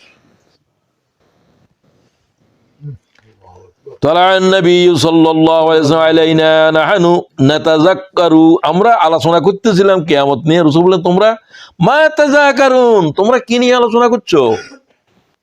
ক্বালু নাযকুরু সা, আমরা সা নে, সা মানে কিয়ামত। ওই আগে বলতাম সা। হুজুর বলছে কিয়ামত, তোমরা কিয়ামত কি জানো, শোনো। তখন হুজুর বললেন, এই হাদিস বললেন যে জেনে রাখো, ইন্নাহা লান তাকুমু হাত্তা তারাউনা ক্বাবলাহা 10 আয়াত, 10টা আয়াত না আসা পর্যন্ত কিয়ামত হবে না। দিস 10 সিমটমস, আলামত, লক্ষণ। নাম্বার 1, দাজ্জাল। কি আসতে হবে? দাজ্জাল আসছে, আপনি মনে করতে পারেন যে কিয়ামতের সিগন্যাল, এখন ফাইনাল সিগন্যাল চলতেছে, এখন লাস্ট ওয়ার্নিং, এখন কিয়ামত একবারে নিকটে। দাজ্জালের উপরে কিছু কথা হয়তো বলবো, এখন নাই 10টা শুনেন, বাকিদের উপরে কথা বলার বেশি সময় নেই। দাব্বা, দাব্বা এমন একটা প্রাণী আসবে, দাব্বার এখন তো 10। দাব্বা তুলুর শামসি মিন মাগরিবিহা, পশ্চিম দিক থেকে সূর্য উদয় হওয়া। দাব্বাতুল আরদ হলো এক ধরনের 4 পাওয়ালা, কিন্তু কথা বলবে। অদ্ভুত এক প্রাণী বাইর হবে, তার হাতে মুসা আলাইহিস সালামের লাঠি থাকবে। সে কোন লোক কাফের, তার কপালের উপরে দিয়ে দিবে, চিহ্ন দিবে। এরপরে আর তওবা কবুল হবে না। এক ঘরের ভিতরে এই কাফেরই থাকবে, সিলমারা হয়ে গেল। এও সিল মারবে, এই পশু কথা বলবে, কিন্তু পশু 4 পায়ে হাঁটবে। এটা পিকুলিয়ার, এটা আর বাইর হবে না। ওইটা এই জীবনে এইবারই হয়েছে, দুনিয়া আর এরকম হবে না। এটা হলো দাব্বাত, সে তামাম পৃথিবী সফর করবে, তারা কেউ মোকাবেলাও করতে পারবে না। মুসা আলাইহিস সালামের লাঠিরে 90,000 জাদুঘরে মোকাবেলা করতে পারে? তো ওটা তো মুসা আলাইহিস সালামের হাতে, কিন্তু তার হাতে এটা থাকবে। কেউ বলছে তার হাতে সুলাইমান আলাইহিস সালামের আংটিও থাকবে। আচ্ছা, যাই হোক, এটা বাইর হবে, এটা ভূমির থেকে বাইর হবে। বুঝছেন? আল্লাহ মাফ করে, এগুলো দেখাইও না আমাদেরকে। তুলুই শামসি মিন মাগরিবিহা, পশ্চিম দিক থেকে একদিন হঠাৎ করে সূর্য উঠে যাবে। সেই দিন থেকে আর কোনো তওবা কবুল হবে না। তুমি সকালে উঠে দেখলে যে সূর্য উঠে কি দিক থেকে উঠতেছে, বাস, যারা মুমিন আসো, যারা কাফের আসো। আর কোনো কান্নাকাটি, কোনো তওবা, আল্লাহ তওবার দরজাই বন্ধ হয়ে গেছে। This is the signal. Allah আমাদেরকে মাফ করে দেন। জন্য তওবাকে আগামীকালের জন্য রেখে দিও না, কালকেও তো উঠে যেতে পারে, তো আননোন টু অল। কথা বুঝছেন? হে আলী, গুনাহ করার পরে তওবাকে আগামীকালের জন্য লিখে দিবে না। আগামীকাল তওবা করবে। তওবা কখন? যখন গুনাহ হয়েছে তখন। গুনাহ হয়ে যেতে পারে, গুনাহ হওয়া বড় কথা নয়। ইয়া আলী ইযা আযনাবতা যামবান ফালা তুআক্কিরিত তাওবাতা ইলা গাদিন ফাইন্না গাদান মুসাফাতুম বাঈদ। এ আলী, আগামীকাল কি করে তুমি আগামীকাল পর্যন্ত থাকবা? আগামীকাল আসতে হচ্ছে ওয়াহিয়া মুজিয়ু ইয়াউমিন ওয়া লাইলা, একটা দিন একটা রাত না গেলে কি আগামীকাল আসবে? It's a long time. খুব খেয়াল করেন, লং টাইম। একটা রাত কি করে যাবে গুনাহ নিয়ে? একটা দিন কি করে অতিবাহিত করবে? সুবহানাল্লাহ। সকলে কিন্তু আমরা গুনাহগার। উনি বললেন যে শুধু গুনাহ নয়, আমরা শিরিকে আছি যে আমরা জানিও না। কারণ জানার জন্য যে এলেম লাগবে, সে এলেম এত সূক্ষ্ম যে ওই অন্ধকার রাতের পিপিলিকে কালো এর ভিতরে, আমি এটাকে বলি যে কালো অন্ধকারের কালো রজনীতে অতগুলো অন্ধ কালো বিড়াল খুঁজতেছে, সব সব কালো, রাত্রিও কালো, সে নিজেও অন্ধ, খুঁজতেছে কালো বিড়াল। কিয়ামত পর্যন্ত পাওয়ার কোনো সম্ভাবনা নেই। খুব খেয়াল করিয়েন, এলেম হচ্ছে সেরাক। সেরাক কি? চোখের জন্য, সবকিছুর জন্য সেরাক হলো, বাতি হলো জ্ঞান। জ্ঞান মানে হলো কোরআন শরীফের এলম, ইকরা, যেটা পড়তে আল্লাহ বলছেন। দাব্বাতুল আরদের উপর আর কথা নাই। এই যেন সূর্য উদয় হয়ে গেছে, শেষ, ফাইনাল। এটা আচানক হয়ে যাবে, সাডেনলি। সুবহানাল্লাহ ওয়া বিহামদিহি। সে অপেক্ষা করছে কালকে তওবা করবে। ঠিক আছে, কালকে থেকে, আজকে পড়ি নাই, কালকে থেকে পড়ো। কাল পর্যন্ত তোর হায়াত থাকবে? কিয়ামত যেমন হতে পারে, মরণও তো হতে পারে।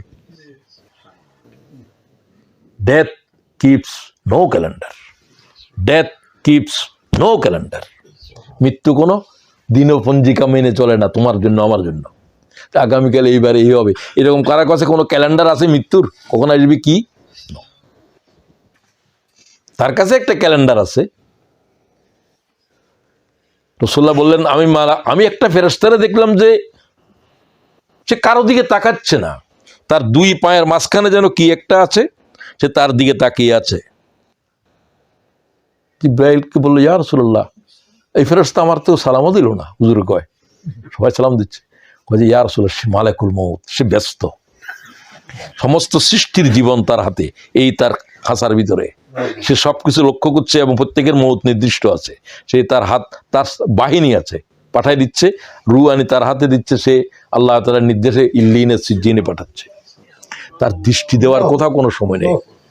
এই মালাইকার সামনে আল্লাহ তামাম সৃষ্টি জগৎ তার দুই হাঁটুর মাঝখানে। রাসূল বলছে, আমি তো ওই মালাইকার দেখেছি। আল্লাহু আকবার আসতে বলিও। কি পয়গাম্বর পাইছো মিয়া? কোন পয়গাম্বর মালাইকারে দেখছে এই অবস্থায়? আকাশ জগতে গেছে। আদম আলাইহিস সালাম কিছু সময় ছিল, জান্নাতও দেখে নাই, জাহান্নামও ভালো করে দেখে নাই। জান্নাতে কিছুক্ষণ ছিল, খাইতে ভালো ফল না খাইয়ে খাইতে আসলটা খাইয়ে ফেলছে, যেটা না করছে সেটাই খাইছে। তো জগই ওটা খাইলে তো টয়লেট করতে হবে। জান্নাতে কি নেই? কি নেই? সবাই তো বললে না, টয়লেট নাই। তোমার বিশাল বানাখানা বানাইছে, কোনো টয়লেট নেই। টয়লেটের কোনো প্রয়োজন হবে না, ঘাম পর্যন্ত হবে না শরীরের ভিতর। লক্ষ হাজার হাজার স্ত্রী দেখবে এক একজনের, কোনো গোসল ফরজ হবে না, যৌনতার কোনো ম্লান হবে না। জান্নাত কি এমনি হয়েছে নাকি? ওটা কল্পনা করে, মালা আইনুন রাত ওয়ালা উযুনুন সামিআত ওয়ালা খাতারা আলা কলবি বাশার। জান্নাতের হুজুর, জান্নাতের কেমন দেখছেন? কয় কেমন বুঝাবো কি দিয়া? তোমরা তো কেমন দেওয়ার জন্য আর কিছু লাগবে। কেমন মিষ্টি? কয় মধুর মতো। কেমন সাদা? বকের মতো। একটা মতো লাগবে তো। জান্নাত কেমন, কেমন বুঝানোর জন্য কোনো মতো আমার জানা নাই, কারো জানা নাই। সুবহানাল্লাহ। উহার মতো কোনো চোখ দেখে নাই, কোনো কান শুনে নাই, কোনো হৃদয় কল্পনা করতে পারবে না জান্নাত উহার নাম। এটা যাই বুঝতে হবে। আল্লাহ তাআলা জান্নাত বকশিশ করো। আল্লাহ যত ভাই এখানে বসা আছে সবাই জান্নাত দাও। জান্নাতের আজ যে ফয়সালা করে যাবে এখান থেকে। আল্লাহ তুমি কবুল করো। তোমার বান্দাদেরকে আমি আল্লাহ তোমার দয়ার জন্য কসম করাচ্ছি, তারা বিশ্বাস করতেছে, আল্লাহ তুমি তাদেরকে জান্নাত দাও। জান্নাত পাওয়ার জন্য শুধু একটা লাগবে, হাজার গুনাহ করছো সমস্যা নেই, শিরিক করতে পারবে না। একটা গুনাহ শুধু, মুহাম্মদ তোমার উম্মতেরে আমি জাহান্নামে জ্বালাবো না। মেয়েরাজে বলছেন তিনটা কথা, তোমার তিনটা গিফট দিলাম। সালাত গিফট, সূরা বাকারার শেষ 2 আয়াত জিব্রাইল ছাড়া তোমার উপরে দিচ্ছি আমি। আর তোমার উম্মতের জন্য খুশখবরি, তোমার একজন উম্মতের জাহান্নামে জ্বালাবো না যদি শিরিক না করে। শিরিক কি আর করিবা? তো শিরিক বুঝতে হবে। এটা বলে দিয়েছে রাসূলুল্লাহ, এটা ইমাম মুসলিম হাদিস বর্ণনা করছে। মুহাম্মদ তোমার উম্মতের একজনকেও জাহান্নামে জ্বালাবো না। কি নিয়ে আসতে হবে? শিরিক ছাড়া জীবন নিয়ে আসতে হবে। ইবাদত করছো যে হবে না, ইবাদতের ভিতরে শিরিক ছিল, মানুষেরা দেখানোর জন্য করছো। লোকেরা বলবে চৌধুরী সাহেব 1 লক্ষ টাকা দিছে, তো তুমি কি আল্লাহর জন্য দিছো না চৌধুরী সাহেব 1 লক্ষ টাকা দিছে শোনানোর জন্য? আর শোনানোর জন্য নাও হইতে পারে, না হলে তো ভালো, ঠিক আছে না? এই জন্য লোক দেখানো, এটাকে রিয়া বলে। রিয়া একটা শিরিক। এটা আমার কথা নয়, পয়গম্বরে বলছে। তোমরা নামাজ পড়তেছো শিরিক করছো। মান সাল্লা ইউরাই ফাকাদ আশরাকা, ইমাম তিরমিজি হাদিস দিচ্ছে। যারা নামাজ পড়ছে শিরিক করছে, লোক দেখানো। কেরাত লম্বা পড়ে, সুন্দর করে পড়ে, জোহরের নামাজ এরকম করে না, মাগরিবের নামাজে করে। কিনলে শুনে যে লোকেরা জোহরের নামাজে কি ইন্নাত ওয়াইনা পড়ে, মাগরিবের নামাজে আর রহমান পড়ে। কি জন্য পড়ে আল্লাহ জানে ভালো। এরকম আছে কিনা? আমি বলি না, রাসূলুল্লাহ বলতেছে। তাহলে ইখলাস নাই। মুনাফিকদের নামাজ হলো লোক দেখানো। আল্লাযিনা হুম ইউরাউন। আল্লাহ আমাদেরকে মুখলিসুনদের ভিতরে শামিল করুন। আচ্ছা, এখন কয়টা গেছে? ঈসা ইবনে মারিয়াম, এরপর ঈসা ইবনে মারিয়াম আসতে হবে কিয়ামত হইতে হইলে। অবশ্যই দাজ্জাল এবং ঈসা ইবনে মারিয়াম একসাথে। দাজ্জাল আসবে, তার ফিতনা পৃথিবীর কোন মানব মোকাবেলা করতে পারবে না। শুধু একজন মোকাবেলা করার জন্য, একটাই, আল্লাহ ছাড়া কেউ মোকাবেলা করতে পারবে না। রাসূলুল্লাহ সাল্লাল্লাহু আলাইহি ওয়াসাল্লাম তার সম্পর্কে যা বলছেন একটু পরে বলতেছি। এরপরে সালাসাতু খুসুফ, 3টা ভূমিধস হবে ভয়ঙ্কর। হাজার হাজার মানুষ এই ভূমিধসে মারা যাবে কিয়ামতের আগে। একটা পূর্বের দিকে, একটা পশ্চিমে, একটা জজিরাতুল আরবে। কথা বুঝলেন? এই 3টা ভয়ঙ্কর, হাজার হাজার মানুষ এই ভূমিধসে মারা যাবে। এগুলা কোন সময় কিভাবে হবে, ভূমিধসের উপরে কোনো নিয়ন্ত্রণ নাই, কোনো সিগন্যাল নাই। বৃষ্টি হবে কিনা আপনাদের ওয়েদারে বলে, ভূমিকম্প কোনো সিগন্যাল আছে নাকি? এটা কোনো ওয়েদারের কোনো কিছু রিপোর্ট নাই এটার। তারপরে কি শেষ হয়ে গেছে প্রায়। ওয়াখিরু যালিক, শেষটা, নারুন তাখরুজু মিনাল ইয়ামন, ইয়ামনের থেকে একটা আগুন উঠবে, ভয়ঙ্কর আগুন, যে আগুন পৃথিবীর সব মানুষের ঘেরাও করে সিরিয়ার দিকে নিয়ে যাবে। সিরিয়া কিয়ামত হবে। শেষ। কয়টা গেছে? 10টা। এর ভিতরে মৌলিক কয়টা?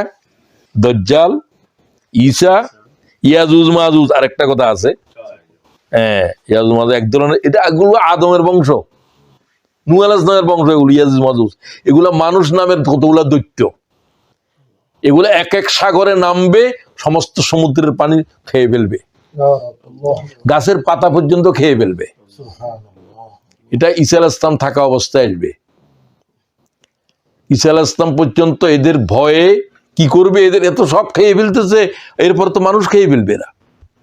এদেরকে বন্দি করে রাখা হয়েছে জুলকারনাইন, বিশ্ববিজয়ী মুসলিম সম্রাট। পৃথিবী বিজয়ের মধ্যে কাফেরও আছে, মুসলমানও আছে। মুসলমানদের ভিতরে জুলকারনাইন। ঈসা আলাইহিস সালাম তামাম জগতের উপরে আল্লাহর দিন কায়েম করবে। জুলকারনাইন এই ইয়াজুজ মাজুজের বংশরে একবারে পিতলের এই দিয়ে গলাইয়ে তামা দিয়ে বন্দি করে রেখেছে, কিয়ামতের আগে তারা বেরিয়ে আসবে। ঈসা আলাইহিস সালাম আল্লাহর কাছে দোয়া করলেন, ও আল্লাহ, এদের জন্য তো কিছু নাই, দুনিয়া সব খাইয়ে ফেলতেছে না পঙ্গপালের মতো। যখন দোয়া করবেন, এদের ঘাড়ের ভিতরে ভাইরাস লাগবে একটা, এই ভাইরাসে সব মারা যাবে। এদের গন্ধে তো মানুষ দেখতে পারবে না যারা আছে। ঈসা আলাইহিস সালাম আবার দোয়া করবেন, ও আল্লাহ, এদের জন্য, এদের দুর্গন্ধে তো পৃথিবীতে মানুষ দেখতে পাইতেছে না, তো মারা গেছে। তখন এই পৃথিবী, তখন শকুন আসবে, এই ধরনের প্রাণী আসবে, এরা এক একটা লাশ খাবে আর নিয়ে যাবে উড়াই, কোথায় নিয়ে যাবে আল্লাহ জানে। পৃথিবীকে আবার পরিচ্ছন্ন করবে, প্রচন্ড বাড়ি বর্ষণ হবে, পৃথিবী আরেকবার ঠান্ডা হয়ে যাবে। এগুলো কিয়ামতের একেবারে, এরপরে কিয়ামত হয়তো আর 50-60 বছর থাকবে, কারণ ঈসা আলাইহিস সালাম ইন্তেকাল করবেন। ঈসা আলাইহিস সালামের পরে আরো 40 বছর দুনিয়ায় থাকবে। আস্তে আস্তে অবস্থা এমন হবে যে জানা বেবিচার এগুলো ফতে কাটে হবে, তখন কোনো মুসলমান আর থাকবে না। আল্লাহ শব্দ বলার কোনো আওয়াজ দেওয়ার কোনো মানব নাই। আল্লাহ কবে যে আর কোনো পৃথিবীতে রাখার প্রয়োজন নাই। কিয়ামত হবে মোমেনের উপরে নয়, এ নাফরমানদের উপরে, কাফেরদের উপরে, এই ব্যভিচারীদের উপরে। মোমেনদেরকে আগে উঠাই ফেলবে একটা বাতাস, সে বাতাস যার গায়ে লাগবে সব মোমেনেরা মারা যাবে, অন্যরা বেঁচে থাকবে। ঈসা আলাইহিস সালাম বাইর হবেন। ঈসা আলাইহিস সালামের ঘটনা অনেক লম্বা। এখন উনার সাথে দাজ্জালের যেহেতু সম্পর্ক, দাজ্জাল হচ্ছে আল্লাহ তাআলার যত ফিতনা মানব জাতির জন্য পরীক্ষার সবচাইতে বড় ফিতনার নাম। কি নাম? কোন পয়গম্বর তার মোকাবেলা করতে পারবে না, কোন নবী তারে খুন করতে পারবে না। তার খুন, তার হত্যাকারী নির্দিষ্ট। কে? আল্লাহ কারের জন্য, কার হাতে তার মউত দিছে? সে হলো মসিহ। তামিম দারি এক সাহাবী, তারা এক বাণিজ্যিক কাফেলা নিয়ে যাচ্ছিলেন এডেন সাগরের দিকে। তাদের জাহাজ সমুদ্রের ঝড়ে পড়ে গেছে। তারপরে তারা কোথায় এক দ্বীপে উঠলো, কিছুই চিনতেছে না। চারে পাওয়ালা একজন মানুষ কথা বলতেছে, তুমি কে? আমি জাসসাস, গোয়েন্দা। কিন্তু সে পশুর মতো, ভাল্লুকের মতো, তার চুল এত লম্বা, মেয়ের মতো। সে বলতে, তো ওই বিল্ডিং এ তো যাও, ওখানে মিয়া সাহেব আছে। মিয়া সাহেব মানে দাজ্জাল। তামিম দারি দেখলেন যে তার দুই পায়ে বড় মোটা মোটা শিকল, বিশাল দেহ, এরকম মানব নাই তার চোখে। তামিম দারি খ্রিস্টান ছিল, মুসলমান হয়েছেন মদিনার লোক। সালাম, তার সাথে কথা হল, তোমরা কোত্থেকে এসছো? কয় আগে তোমাদের পরিচয় দাও। হে কয়, সে কিছু লাফাচ্ছে উপরে নিচে, পা বাঁধা, হাত বাঁধা, সবকিছু বাঁধা। তারা খাওয়াই দিচ্ছে, তার লোক আছে, তার খাদেম আছে, সবকিছু আছে। অনেক লম্বা হাদিস। তামিম দারি রসুলকে তার বর্ণনা দিছে, কয় তুমি দাজ্জালকে দেখে এসেছো। এই একজন সাহাবী দেখছে, অন্যরা সব সাহাবী ছিল না। তামিম দারি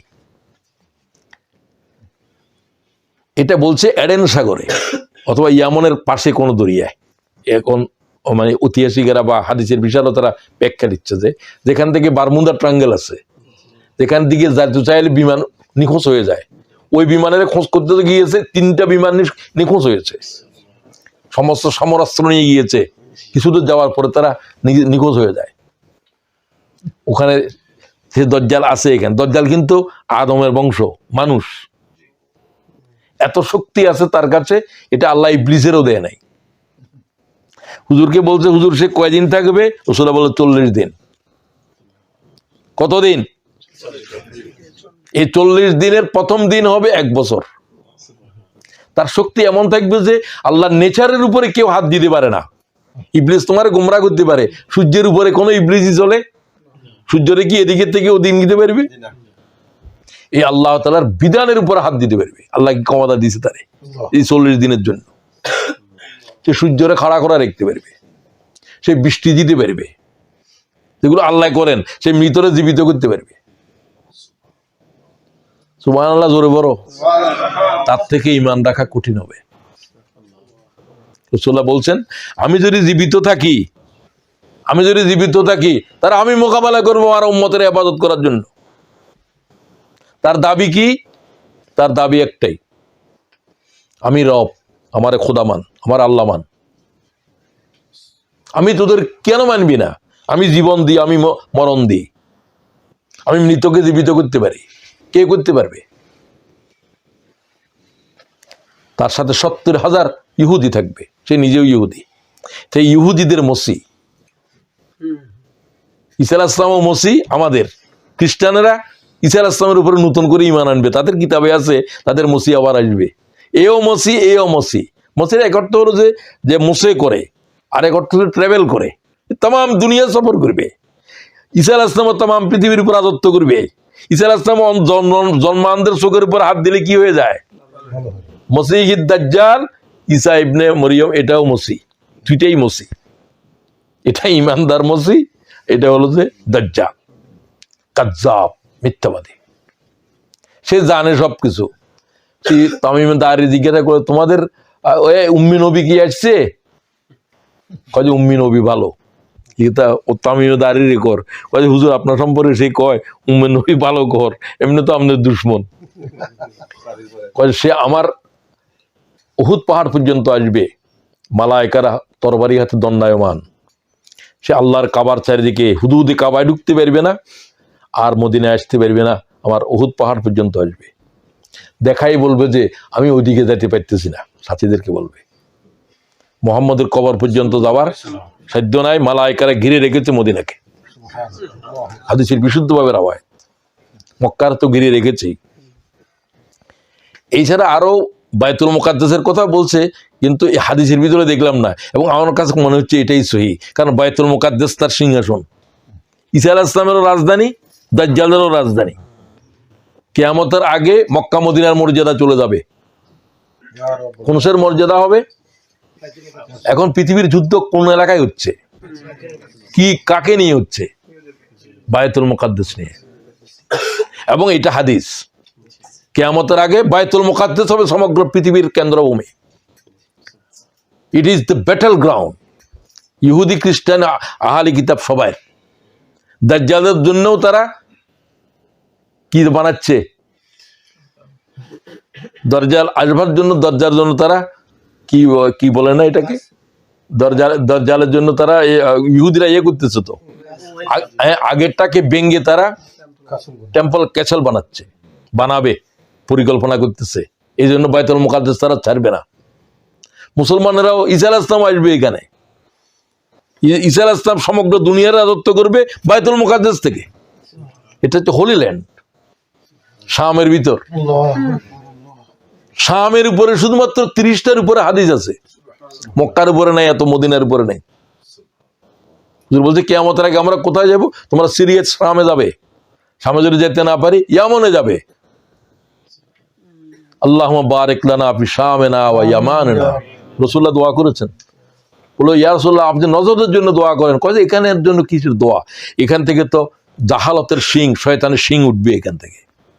এখনো দেখো আরবের ভূখণ্ডে শিং চলতেছে, ঠিক কিনা? তো আসেন এবার দাজ্জালের উপরে আর বেশি কথার দরকার নাই। দাজ্জাল সময় কম, তাম পৃথিবী চষে ফেলবে এই অল্প দিনের ভিতরে।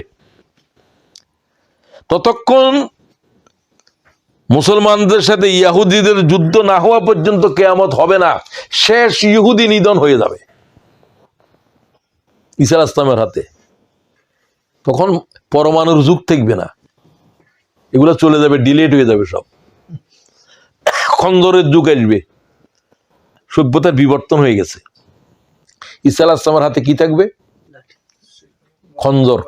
খঞ্জর চিনেন নাকি? এই যে মানে মাছ মারার জন্য অনেক সময় ব্যবহার করে খঞ্জর, আগে দিয়ে বল্লমের মতো আর কি। ঈসা আলাইহিস সালাম আসবেন ফজরের নামাজের সময়, সিরিয়ার শ্বেতগম্বুজ মসজিদের ছাদের উপরে নামবেন, দুই মালায়েকার পরে ভর দিয়ে।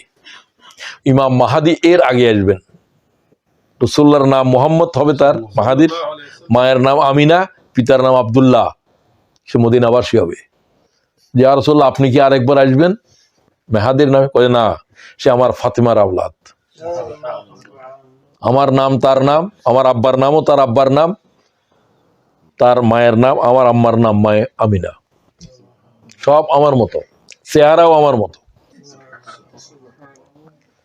সে যখন তোয়াপ অবস্থার ভিতরে, সে নিজের পরিচয় দেবে না, গোপন রাখবে, লোকেরা তার চিনি বলবে, আওয়াজ দিয়ে উঠবে মালায়েকেরা সম্ভবত, হাজা মাহাদি, এই হলো যে মাহাদি। প্রথম বায়াত হবে 313 জন। মুসলমানেরা তার বিরোধিতা করবে সিরিয়া থেকে। মাহাদি অনেকে দাবি করে মূল মাহাদি, হাদিয়াম মাহাদিয়া, তিনি বাইর হবেন। উম্মতের তখন ভয়ঙ্কর দুর্দশা চলবে। মুসলমানেরা কনস্টান্টিনোপল, তাদের ইস্তাম্বুলও হারিয়ে ফেলবে। ভয়ানক দুর্যোগ ইসলামের উপরে, দ্বীনের উপরে, মিল্লাতের উপরে চলতে থাকবে। তিনি তার মুক্তির জন্য জেহাদের ডাক দেবেন, দুইজনেই জেহাদের ডাক দেবেন। কিন্তু আলেমেরা জেহাদের উপরে, জেহাদ দরকার নাই, এগুলো রাজনীতি, নামাজ পড়ো, রোজা করো, জেহাদ টেহাদ বলিও না। ইমাম মাহাদির কাজ হচ্ছে কি, জেহাদের বায়াত করো। ঈসা আলাইহিস সালাম নামাজের সালাম ফিরে কি বলবেন? জেহাদের বায়াত করো। নামাজ রোজার বায়াত ন, কিসের বায়াত? জেহাদের বায়াত করো, দুনিয়ার ফিতনার বিরুদ্ধে যুদ্ধ করো। ইমাম মাহাদি পর্যন্ত দাজ্জালকে মোকাবেলা করতে পারবে না। দাজ্জাল, ইমাম মাহাদির পরে দাজ্জাল, দাজ্জালের পরে ঈসা, তিনজনই একসাথে, তিনজনের সাথে তিনজনের দেখা হবে। সিরিয়াতে গিয়ে তিনি শ্বেতগম্বুজ মসজিদে পরাজিত হয়ে তারে ঘেরাও করে ফেলবি দাজ্জালের বাহিনী মাহাদিকে। মাহাদি আল্লাহর শক্তিতে বলিয়ান হবে না, আল্লাহর শক্তিতে বলিয়ান হবে কে? ঈসা। তিনি হঠাৎ করে আসবেন, তিনি তার জন্য অপেক্ষা করবেন কোন মসজিদে, সিরিয়া এখন যেটা মুক্ত হয়েছে, ওই ওই ওই মসজিদে জুমার নামাজ হয়েছে গতকাল। তাদের তাকবীর সমস্ত, এখন সিরিয়া যে বিপ্লব হয়েছে এটা আলহামদুলিল্লাহ, এরা বলছে বায়তুল মুকাদ্দাস টার্গেট, আমাদের যুদ্ধ বায়তুল মুকাদ্দাসে। এটা আল্লাহ তাআলার কারিশমা, এটা বহু কিছুর কিন্তু সংকেত দিচ্ছে। বলতে পারেন আপনারা এটাও সিমটম, লক্ষণ। এই যে জিলানি নাকি আহমদ জুলানি, আহমদ জুলানি একসময় বিভ্রান্ত ছিল। ইহুদিদের যে আইএস ছিল সে 23 সদস্য ছিল, যুদ্ধ টুদ্ধ শিখছে সেখান থেকে, বলছে আমি তওবা করে এসেছি। আলহামদুলিল্লাহ বলেন যে জুমার নামাজের খুতবা দিয়েছে তাদের যে গভর্নর বর্তমান বশর, ওর নাম ইঞ্জিনিয়ার বশর, খুতবা দিয়েছে এবং সে খুতবায় বলে দিয়েছে আল্লাহর দিনের বিজয় এখান থেকে শুরু হবে। অনেকে এটাকে, ইরানিরা এটাকে অন্য অপপ্রচার করতেছে, শিয়ারা, কারণ ও যে চলে গেল বাসাদ, সেও তো শিয়া, শিয়াদের নিকৃষ্ট শিয়া। এরা ইরানিরা তাদেরকে সহযোগিতা, ইরানিদের ভালোও আছে কিছু, খারাপও অনেক কিছু, তার ভিতরে এটা একটা। এতদিন পর্যন্ত তোমরা, সে কোনোদিন ইসরায়েলের বিরুদ্ধে এই সিরিয়া কোনোদিন একটা বোমা নিক্ষেপ করছে না। এরা বিজয় হওয়ার পরে সমস্ত অস্ত্র শস্ত্রের গুদাম যা ছিল সব এদের জানা আছে, ইহুদিদের 500 উপরে বোম্বিং করছে, সব ক্রাশ করে দিয়েছে। ওরা বলছে ক্রাশ করে দিয়েছো, ঠিক আছে, সবকিছুর জবাব দেওয়া লাগবে। এরদোগান বলছে প্রত্যেকটা গুলির জবাব নেওয়া হবে। এদেরকে কিন্তু গাইড করতেছে এরদোয়ান। আল্লাহ তাআলা এরদোয়ানকে শক্তি দাও। মুসলিম উম্মার সবচাইতে এরদোগানকে বলতে পারো এখন পৃথিবীর জন্য one of the great hope for mankind, বিশেষ করে মুসলিম উম্মার জন্য। আর একজন তো আছে পাকিস্তানের, তারা তো বন্দি করে রাখছে, সেই যদি এখন বাইর হইতো মুসলিম উম্মার জন্য বেশি কল্যাণ হইতো। আল্লাহ তাআলা তুমি ইমরান খানের মুক্ত করে দাও, আমরা দোয়া করছি তার জন্য। শ্বেতগম্বুজ মসজিদের ভিতরে নামাজের জন্য তারা এক কামত দিবে, তখন আওয়াজ উঠবে যে মই নাও, স্কেলেটর নিয়ে আসো। কি কি আওয়াজ দিল? মালায়েকারা দিবে আওয়াজ। দেখবো ঈসা আলাইহিস সালাম 2টা চাদর, ওনার পরিধানে থাকবে চাদর, একটা গায়ে এহরাম পারিদের মতো ক্রিম রঙের, যেন গোসল করে আসছে, মাথার থেকে যেন পানি পানি পড়তেছে এবং হীরা জহরতের মতো। রাসূলুল্লাহ বলছেন আমি এই অবস্থায় তাকে দ্বিতীয় আসমানে আছেন তিনি, ওই আসমানে আমার সাথে তার দেখা হয়েছে। আমি মনে হচ্ছে তিনি গোসল করে আসছেন, তার চুল থেকে যেন এই পড়তেছে, হীরা জহরত ধরতেছে। এটা আল্লাহ তার চেহারার ভিতরে দিচ্ছেন। এই অবস্থায় উনি আসবেন, একটা গায়ে থাকবে চাদর আর একটা পরনে থাকবে। তিনি আসি বলবেন, সবাই বলবেন যে ঈসা ইবনে মারিয়াম, পরিচয় দিবেন তিনি, আমি ঈসা ইবনে মারিয়াম। রাসূল বলবেন না, বলবে যে ইমাম মাহদী, তাকে একামত হয়ে গেছে, ইমামত বাকি আছে, উনাকে আনা হচ্ছে। উনাকে ইমামতি উনি বলছেন না, উম্মতে মুহাম্মদী ইমামতি করবে। আমি উম্মতে মুহাম্মদীর একজন, আমি কি নাই এখন? রসুল নাই, আমি ঈসা ইবনে মারিয়াম, মুহাম্মদুর রাসূলুল্লাহর কলমা নিয়ে আসছি আমি, লা ইলাহা ইল্লাল্লাহ মুহাম্মদুর রাসূলুল্লাহ। আমি এখন মুহাম্মদুর রাসূলের কলমার দাওয়াত নিয়ে উঠছি। তিনি নবী, তিনি দোয়া করছিলেন, আল্লাহ আমাকে যদি মুহাম্মদ নবী না করে যদি মুহাম্মদুর রাসূলের উম্মত বানাইতে, কি পয়গম্বর এটা। এবং তিনি তাই আল্লাহ দোয়াও কবুল করেছেন। এবং তাকে উনি নামাজের সালাম ফিরাইবেন, বলছে সময় নাই, তোমরা এখন জিহাদের বায়াত করো, দাজ্জাল কোথায় আছে? প্রথম প্রশ্ন। কে নামাজ পড়ো, তাসবিহ তাহলিল করো কিনা, এই সমস্ত কোনো প্রশ্ন নাই। প্রশ্ন কি? দাজ্জাল কোথায় আছে? দাজ্জাল শুনে যাবে, জানবে, সে এখন পালাতে শুরু করবে। তার গতিবেগ হবে বাতাসের মতো। সমগ্র পৃথিবী 40 দিনে শেষ করবে। প্রথম দিন তো 1 বছর, সূর্য 1 বছর পর্যন্ত দাঁড়ায় থাকবে, অস্ত যাবে না, সে সূর্যকে হুকুম দেবে না। কি শক্তি দিছে আল্লাহ তাআলা, যেটা কাকেও দিয়েছে, কোন নবীকে দিছে? সূর্যরে দাঁড়া করাইতে পারবে আল্লাহর হুকুম ছাড়া? হ্যাঁ, অনেক সময় করেছেন আল্লাহর হুকুমে। ঈসা আলাইহিস সালাম বলতেন, আল্লাহর হুকুমে জিন্দা হয়ে যা, মাটির নিচে কে আসছ? এ বলবে যে আমি বলছি জিন্দা হও। পার্থক্য। কিন্তু তার কথাও জিন্দা হবে হয়ে সেগুলো বলছে যে এগুলা কোনো আসল তার বাপ নয়, দাদা নয়, এগুলো জিন, তার সাথে দুষ্ট জিন, তার বাপের সুরত। সে বলবো যে এরা আল্লাহ মানো, আমি তার উপর ঈমান আনছি, দাদাই কইবে, বাপি কইবে।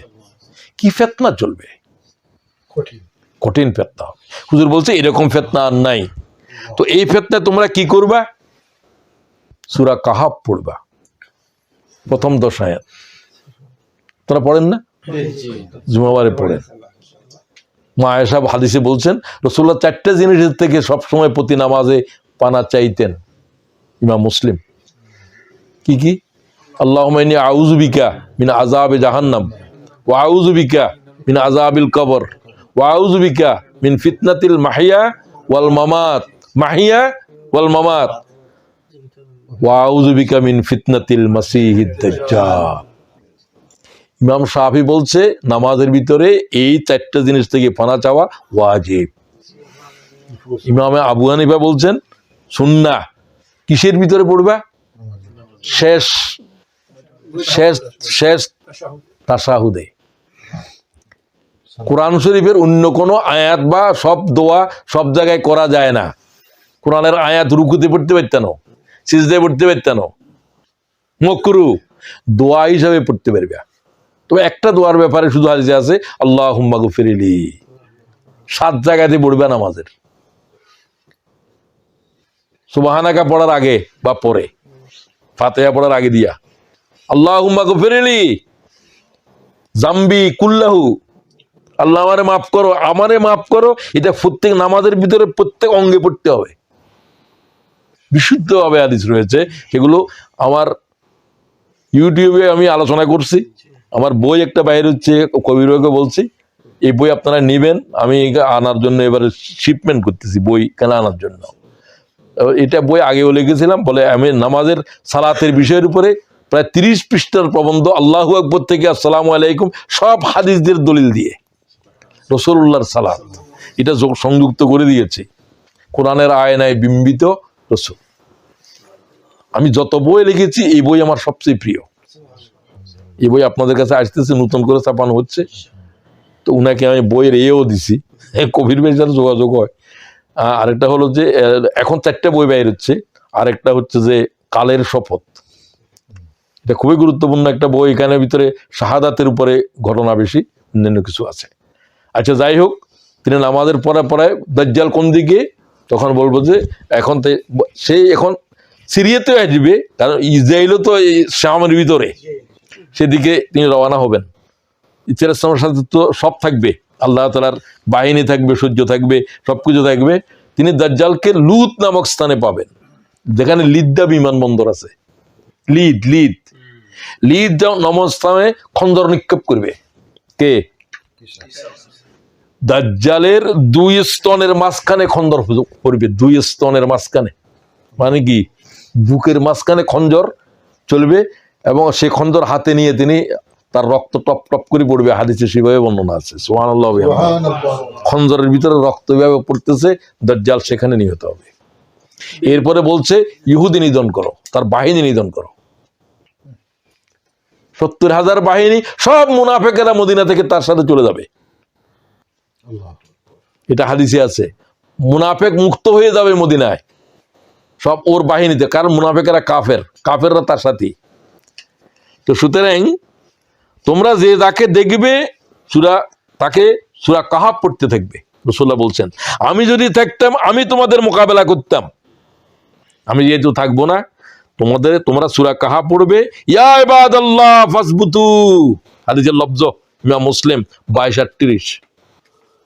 ও মুমিনেরা, দাজ্জালকে দেখে ভয় পেও না, তোমরা ঈমানের উপরে দাঁড়া থাকবা। তারে মোকাবেলা করতে হবে ঈমানের দৃঢ়তা দিয়ে।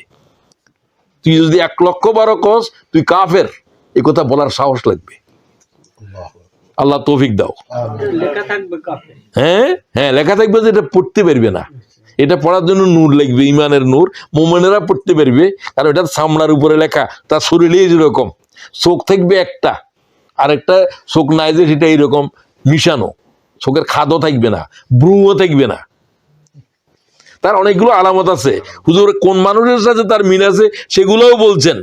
মদিনার অমুক, ওর নাম ধরেই বলছেন কাতান, ওর মতোই তার চেহারা হবে, চুলগুলো কোঁকড়ানো হবে, নাকগুলো এরকম হবে, এগুলোর পর্যন্ত হাদিসে বর্ণনা আছে। এগুলো মূল নয়, তারপরে সেগুলোর বর্ণনা আছে। তো সুতরাং মানুষেরা তারা যখন ঈসা আলাইহিস সালামকে দেখার পরে ইহুদিরা জীবিত থাকতে পারবে না।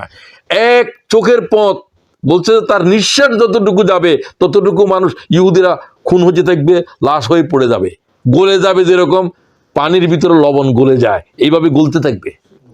তারপরেও তাদেরকে হত্যা করার জন্য হবে গাছ বাঁশ ঈসা আলাইহিস সালামের সাথে থাকবে।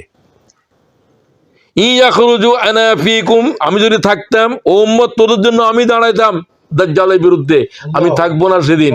তোমরা ঈমানের উপরে দাঁড়ায় থাকিও, আল্লাহ তোমাদেরকে সাহায্য করবে। আল্লাহকে আমার উম্মতের হাওলা করে দিছি। রাসূলুল্লাহ বলছেন, এটা হাদিসে ইমাম মুসলিম বলছেন, ওয়াল্লাহু খলিফাতু আলা কুল্লি মুসলিম, ওয়াল্লাহু খলিফাতু আলা কুল্লি মুসলিম। আমার আল্লাহ, আমার প্রতিনিধিত্ব, আমি তো নবী নাই, আমার উম্মতের দায়িত্ব আল্লাহর হাতে আমি দিয়েছি। ইন্নাহু শাবুন কাতাতুন আইনুহা তাফা, তার চোখ থাকবে মিশানো, তার চেহারা হবে আব্দুল উজ্জা ইবনে কাতানের মতো। সে মদিনার এক লোক, মুসলমান নয়, তো তার মতো হবে তার চেহারা। সেগুলো পর্যন্ত রাসূলুল্লাহ বলছে তোমরা কাহা পড়বে। শেষ কথা বললেন, ইয়া ইবাদাল্লাহ ফাসবুতু, ঈমানের উপরে দাঁড়ায় থাকবা। আল্লাহ আমাদেরকে দাঁড়া করায় দাও। এটা হলো সাব্বেত কাদামানা, কদমের জমায় রাখো, নড়তে পারবে না। কতল করলে তার জান্নাত জাহান্নাম সাথে থাকবে, তার জান্নাত হলো জাহান্নাম, জাহান্নাম হলো জান্নাত। কথা শেষ করতেছি। তো এই দাজ্জালের ফিতনা থেকে পানা চাইতে হবে। আর তার এরপরের সব এক বছর শেষ হওয়ার পরে বাকি পরের দিন কিরকম হবে? ইয়াউমুন কাসানাতিন, 1 বছরের সমান হওয়ার পরে ওয়াউমিন কাশাহারিন, 1 দিন 1 মাস, ওয়াউমিন কাজুমাতিন, 1 সপ্তাহ। প্রথম দিন 1 বছর, তারপরে 1 মাস, তারপরে 1 সপ্তাহ, তারপরের দিনগুলো ওয়াসাইরু আইয়ামে কাইয়ামিকুম, তোমাদের প্রত্যেক দিনের মতো। 40 দিনের পরে সে শেষ ঈসা আলাইহিস সালামের হাতে। এরপরে ইহুদি তামাম পৃথিবীর উপর থেকে নিচ্ছিন্ন হয়ে যাবে। গাছপালা পর্যন্ত বলবে যে হাজা, এখানে ইহুদি লুকিয়ে আছে। মুসলমানেরা তাল, তোমরা তাড়াতাড়ি করে আসো। ফায়াকুলুল হাজার ওয়া শাজার, গাছে বলবে, পাথর বলবে, কি বলবে? ইয়া মুসলিম ইয়া আব্দুল্লাহ হাজা ইহুদি, আমার পিছনে কে লুকিয়ে আছে, তারে কতল করো। ফাকাতিল ফাকতুলুহু, তারে কতল করা হবে। গাছে আওয়াজ দিবে, বাঁশে আওয়াজ দিবে, কোথাও লুকিয়ে দেখতে পারবে না। শুধু একটা গাছ বলবে না, ইল্লা গারকাত। গাছটার নাম কি? ইহুদিদের দেশে ইসরায়েলে শুধুমাত্র একটা গাছের চাষ। কি গাছ? গারকাত। হুজুর বলছেন এই গাছ হচ্ছে কান, যেন এই গাছটাকে বলা যেতে পারে সাজারাতিল ইহুদ। কি গাছ? ইহুদির গাছ। ইহুদির গাছ। ইমাম মুসলিম এই হাদিস গ্রহণ করেছেন। তো আমি আলোচনাকে শেষ করতে চাই। ঈসা আলাইহিস সালামের আম্মার আর ঈসা আলাইহিস সালামের উপরে কিছু কথা বলার ছিল। ঈসা আলাইহিস সালামের উপরে অভিযোগ কি? তাদের ইহুদিদের অভিযোগ ছিল যে ঈসা আলাইহিস সালামের মায়ের সতীত্বের উপরে অভিযোগ। আল্লাহ বলছে বহতানান আযীমা। মরিয়মের উপরে সবচেয়ে বড় অভিযোগ ইহুদিরা দিয়েছে, সেই অভিযোগ অসত্য। এরা কি বলে? বিভ্রান্তরা কি বলে? সালাস, আল্লাহ তিনজন। কি? ট্রিনিটি। মারিয়াম, আল্লাহ, ঈসা। আল্লাহ বলছে তোমরা তা বলো না, তোমরা বলো যে না আল্লাহ কি তিনজন, না আল্লাহ একজন। বলেন না কেন? তো আমরা আজকে তার জন্মদিনে কি শিখলাম? আমরা ঈসা ইবনে মারিয়ামকে আল্লাহ তাআলার 2.5 লাখ 3 লাখ 1.25 লাখ যা পয়গম্বর আছে তার ভিতরে যে 5 জন উলুল আজম পয়গম্বর, আমরা তার ভিতরে একজন ঈসা আলাইহিস সালামকে মনে করি। 2.5 লক্ষ পয়গম্বরের ভিতরে মাত্র 5 জনকে আল্লাহ বলছে এরা হচ্ছে উলুল আজম পয়গম্বর। মাত্র বলেন তো নাম? অনলি 5। আল্লাহ বলছেন এটা। 1 নম্বর, প্রথম থেকে শুরু করেন, আদম আলাইহিস সালাম নাই। আদম তো কুন্দুম খাইছে। এদের ভিতরে কোনো ত্রুটি নাই এরকম আল্লাহর তারার জন্য। তারপরেও আছে কিছু ছোটখাটো, তারপরেও এদেরকে আল্লাহ উলুল আজম। নূহ আলাইহিস সালাম কয় বছর দাওয়াত দিছে? 950 বছর পর্যন্ত অত্যাচার করে তারে হটাইতে পারে নাই। নির্যাতনের পর নির্যাতন করছে। পাথরের স্তূপের ভিতরে জিবরাইল আলাইহিস সালাম বাইর করতেন, আবার দাওয়াত শুরু করতেন। 900 বছর পর্যন্ত দাওয়াত দেয়া পয়গম্বরকে সোজা মনে করেন? দাওয়াত কবুল করছে কয়জনে? 79 অথবা 39, তিনি শুদ্ধ 40। আচ্ছা 79টা ধরো, বেশি ধরো। 950 বছরের ভিতর, কথা বুঝছেন? আল্লাহর দিন থেকে এক চুল নড়ে নাই। এত নির্যাতনের পরে এটা উলিল আজম পয়গম্বর। 2 নম্বর, ইব্রাহিম আলাইহিস সালাম। জীবন্ত আগুনে যাওয়ার পরেও কি ইব্রাহিম টলে নাই? সুবহানাল্লাহ। আল্লাহ ইব্রাহিম শুধু কি বলছেন? ইব্রাহিম জানতেন না যে আল্লাহ তাআলা এটাকে আগুনের তার জন্য হারাম করে দিবে। জিবরাইল বলছে ও আল্লাহ, ইব্রাহিম কি চলে যাবে? তুমি কি করতে চাও? আল্লাহ আপনি যদি বলেন আমি সাহায্য করতে পারি, করো। তুমি যদি আমার ইব্রাহিম সাহায্য চায়, বলছে আমার 600 পাকা এক ডানা দিয়ে আওয়াজ দিলে দুনিয়া পানা হয়ে যাবে, আমি আগুন শুদ্ধ ফেলে দেব। আপনি যদি আমার অনুমতি দেন আমি সাহায্য করবো। আমার উপরে যে আগুনের আমাকে যে ফেলে দিচ্ছে, আমার আল্লাহ দেখতেছে কিনা? জিবরাইল কয় আল্লাহ তো দেখতেছে। ও তুমি কে জন্য আসছো? ইমাম বুখারী বলছে এক শব্দ শুধু জিহ্বা দিয়ে বলছেন হাসবুনাল্লাহু, আমার জন্য আমার ওকিল, আমার জন্য আল্লাহই যথেষ্ট। আল্লাহ কিভাবে সাহায্য করলেন যেটা জিবরাইলে পারত না। জিবরাইলে আগুন নিবাইতে পারত, কিন্তু আল্লাহ আগুনের কি হুকুম করে? ইয়া নার কুনি বারদাও ওয়া সালামান আলা ইব্রাহিম, ইব্রাহিমের জন্য শান্তিদায়ক, ঠান্ডা হয়ে যাও। আচ্ছা যাক, তো 1 নম্বরে আমরা ঈসা ইবনে মরিয়ম সম্পর্কে আমাদের ঈমান কি? এরপরে উলিল আজম পয়গম্বর আর কে? না না না, হ্যাঁ কি বলছে? ইউ আর কারেক্ট, মুসা। এরপরে ঈসা, এরপরে মুহাম্মদুর রাসূলুল্লাহ। এই 5 জন উলুল আজম পয়গম্বর। আমরা ঈসা আলাইহিস সালামকে 5 জনের ভিতরে একজন মনে করি। তিনি যখন নাজ্জাশীর দরবারের ভিতরে রাসূলুল্লাহর চাচাতো ভাই হযরত জাফর দাঁড়ালেন, তখন নাজ্জাশী খ্রিস্টান বলল যে আমাদের পয়গম্বর সম্পর্কে রাসূলুল্লাহ কি, তোমাদের রাসূল কি বলছে সেটা আগে শোনো। কথাই নাকি হুয়া আব্দুল্লাহ, তিনি বলছেন তিনি আল্লাহর গোলাম। ওয়া রাসূলুহু, তিনি কি? ওয়া রূহু, তিনি আল্লাহর রূহ, আলকাহা ইলা মারিয়াম আজরাতাল বাতুল, যে রূহকে আল্লাহ তাআলা মরিয়মের রাহেমের ভিতর, কুমারী মেরির রাহেমের ভিতরে আল্লাহ ফুঁকে দিয়েছিল। কয় সাদাক্তা। এবং তার খুতবার পরে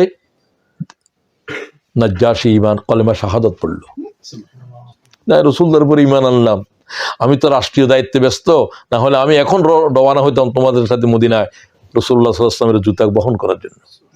হাদিসে আছে লফজ ওইটা।